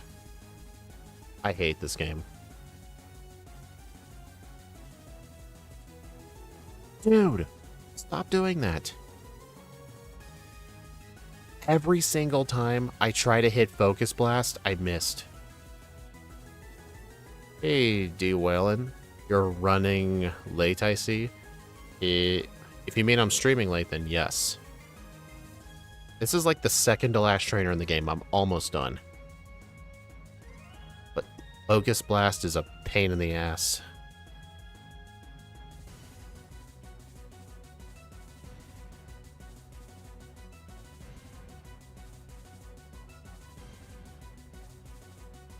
Okay. Flamethrower. Thunder. Oh, Thunder Wave miss. Nice. Thank you for no Sandstorm. Okay. Bloom Doom. No, dude, John. Brick Break is like... Dude. Brick Break is far less power than Focus Blast. Like, how much... That doesn't make any sense. Anyway. One Flamethrower. Okay, this thing is dumb. It used Thunder Punch. I wonder if the AI deprioritizes multi-hit moves. Or, like, randomly decides to use them. I know Gen 2 AI does that.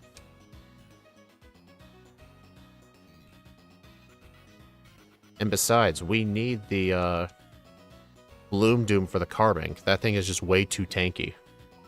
Okay, what do we do here? What's our moveset?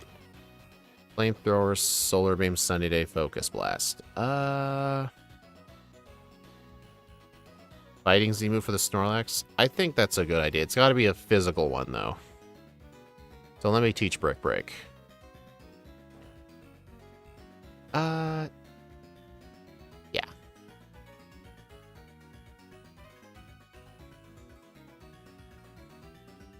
Alright, so Lycanroc.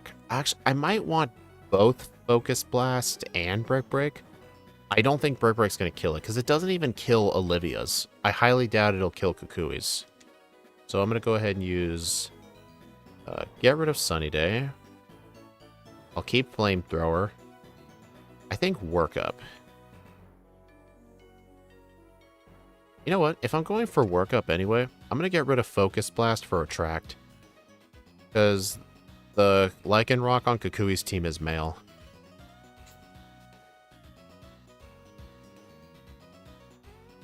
Alright, let's try this. Okay, yeah, this thing is not as bad as Decidueye, but it's close to bad as Decidueye.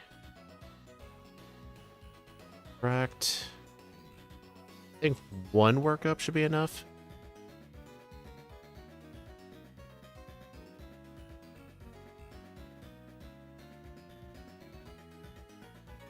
Braviary. Flamethrower should be better. Oh, it burned.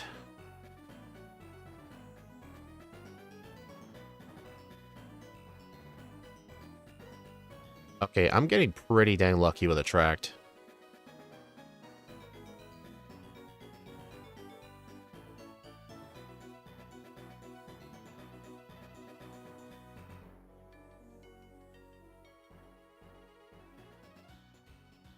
I hate this game.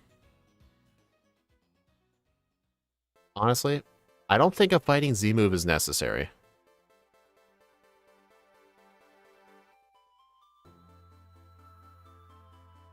Then again, I can't really think of a better held item. Wait, the super effective Rock Berry. Or you know what? Blaze? Potentially might work. Also, if you're wondering why... Oh wait, this isn't going to matter, is it? Because of Sturdy. You know what? This is worth testing. Yeah, this ain't going to work.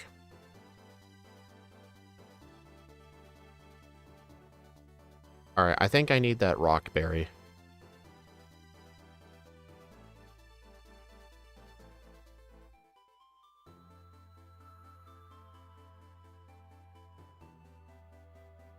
This will give me a little bit of leeway with Stone Edge.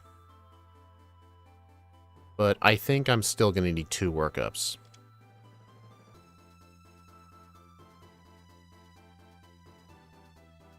And I never got hit by it. You have got to be kidding. That was +2. Okay, Flamethrower? There we go. This should one-shot. What? Yeah, it was probably 3. You've got to be kidding. Damn it. Dude, 76 resets is insane, dude. This thing is 7 minutes away from being worse than Decidueye's first playthrough. Okay, that's still crit.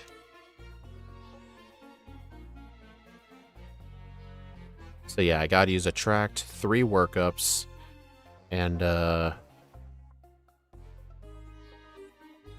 just sweep.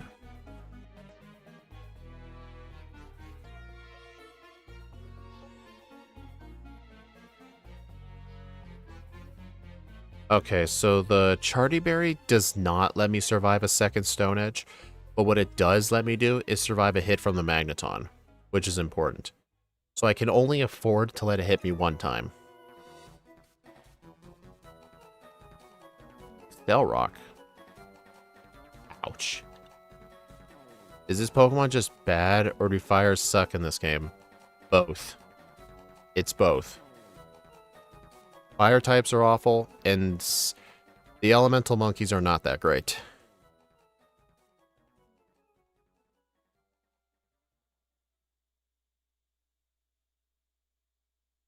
Rest, Workup, Brick Break, Attract. I don't know about Rest, though, because Stone Edge already does so much damage. Nice miss. Okay, +3.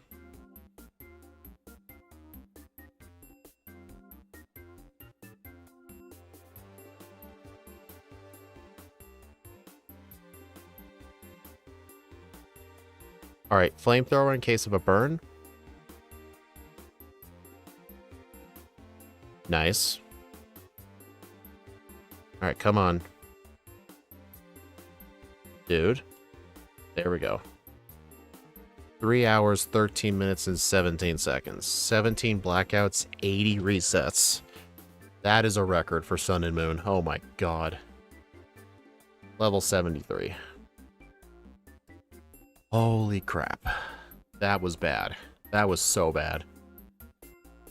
And believe it or not, this is still better than Decidueye. Decidueye's first playthrough, where I banned Z moves, got a time of 3 hours, 18 minutes, and 4 seconds. Oh yeah, if I wasn't allowed to use Z moves, this would have been like a 4-hour run. I would have had to do EV training. But here's the question. Would EV training have helped in any way? I think if I had extra attack, I would not have needed +3 for Kukui. I would have been able to get away with +2. Which could have prevented those resets. But here's the thing that sucks though. Hidden Power Ground, John, here's a reference for the future. Hidden Power Ground, not a good hidden power typing if you need to EV train an attack, because you attack the Picky Peck for 0 damage. I think to make attack EV training more consistent, what I probably would have had to do was get like Hidden Power Bug. But something else I could have done is if I wanted special attack instead, which I don't think is the play, I just used calcium because why not? I think the calcium was a bad play. I think I should have bought protein. But yeah, true, I needed the special attack for Olivia. I don't know what the proper strat is.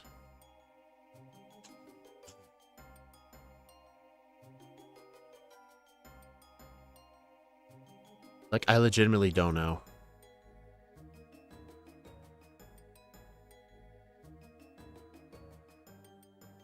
Yeah, it could be defense EVs too. Like, this mod is offensively confused. It definitely is, yes. Like, Simisage could go all in on physical because of Seed Bomb. Simipour could go all in on special because Scald is special and, well, the difference is water types don't suck. Yep, long ass credits. Gotta wait until we get the game time.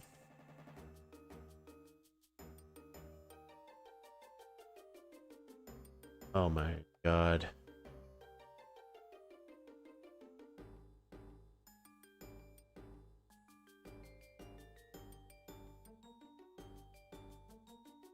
Arcanine would be miserable? Oh, for sure. But unironically, like, Incineroar wasn't that bad.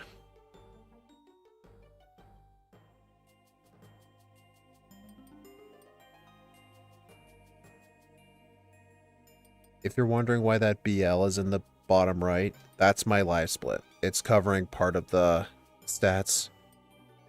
Simisear with attack might work. Oblivia could be kill with Brick Break Expert Belt. I think so. I should have attempted to focus in on attack EV training to like maybe at least 200. But then again, I didn't do any planning for the champion fights. I had no idea what to expect. And see guys, this is what happens when you do Pokemon Sun and Moon without planning. This is why I think Scott would never play this game.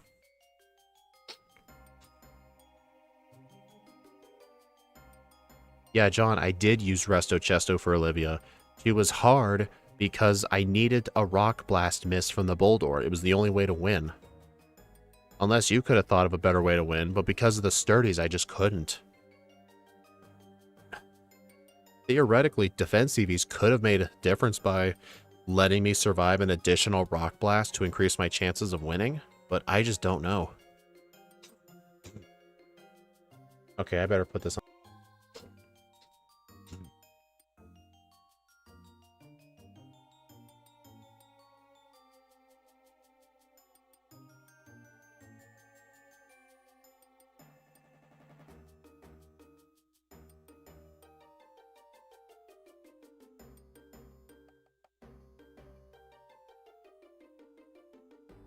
Alright, level 73. 80 resets, which is a record. Game time, real time of 3 hours, 13 minutes, 17 seconds. Defense would have helped for Kukui. It would have. Dude, this thing could use so many different EVs. Like, this thing probably needs like an hour and a half to plan out. But yeah, the only reason I skipped the planning phase for this run was because I started late. But I think for Simipour, we need to do planning. At least this showed you guys, like, doing all that planning is not a waste of time. Like, this is what happens when you don't plan. So you could say I intentionally threw Simisear. I don't like to say that. I just decided it'd be a good experiment to see if I can do it without planning. Besides, I'm still learning these games anyway.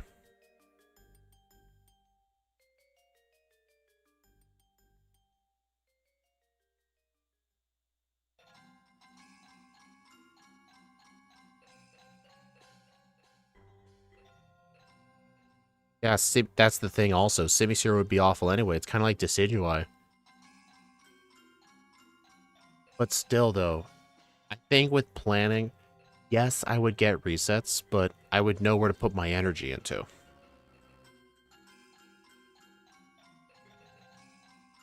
To be fair, John, see how much speed I have? We do not need that many speed EVs. I think just 100 at the bare minimum. But I did end up buying 2 Carbos. If I had skipped those Carbos, I'd be at 98 speed EVs.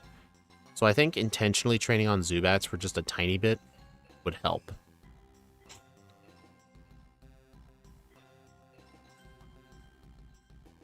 Alright, long-ass credits is done. 10 hours and 41 minutes.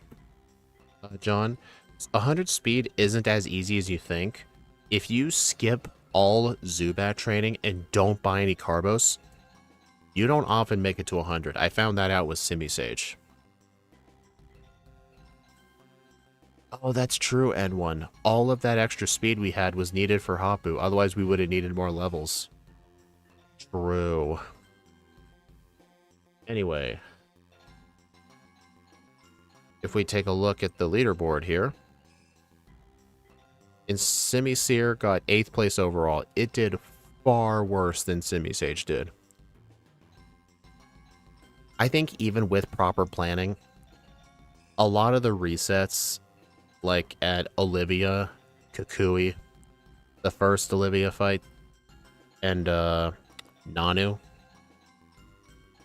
Oh, John, the strat for Nanu was actually use 1 Protect, then 2 workups, get into Blaze, and then you one-shot the Sableye with Flame Charge to get the speed boost, one-shot the Croc with Fire Pledge, and then on the Persian, you use Protect, and then Inferno Overdrive with Fire Pledge. That was the strat. Oppo as well. Yeah, this thing is an absolute mess. But at least we know for the future, anytime we do fire types, electric types, oh god, we haven't done electric type yet. Inferno Overdrive wasn't necessary. You're probably right. Especially since we were in Blaze. But yeah, so yeah, next time we do a fire type, or an electric type, or a rock type, or a poison type, we need to put in a lot of thought. But anyway, thank you all for stopping by, everyone. I do appreciate it. The next stream will be tomorrow, where we will be doing Pokemon Crystal with Mega Golurk. Oh yeah, Zekrom was electric type, and it did okay. Could have been better. But yeah, we'll be doing Mega Golurk. That's going to be an interesting run.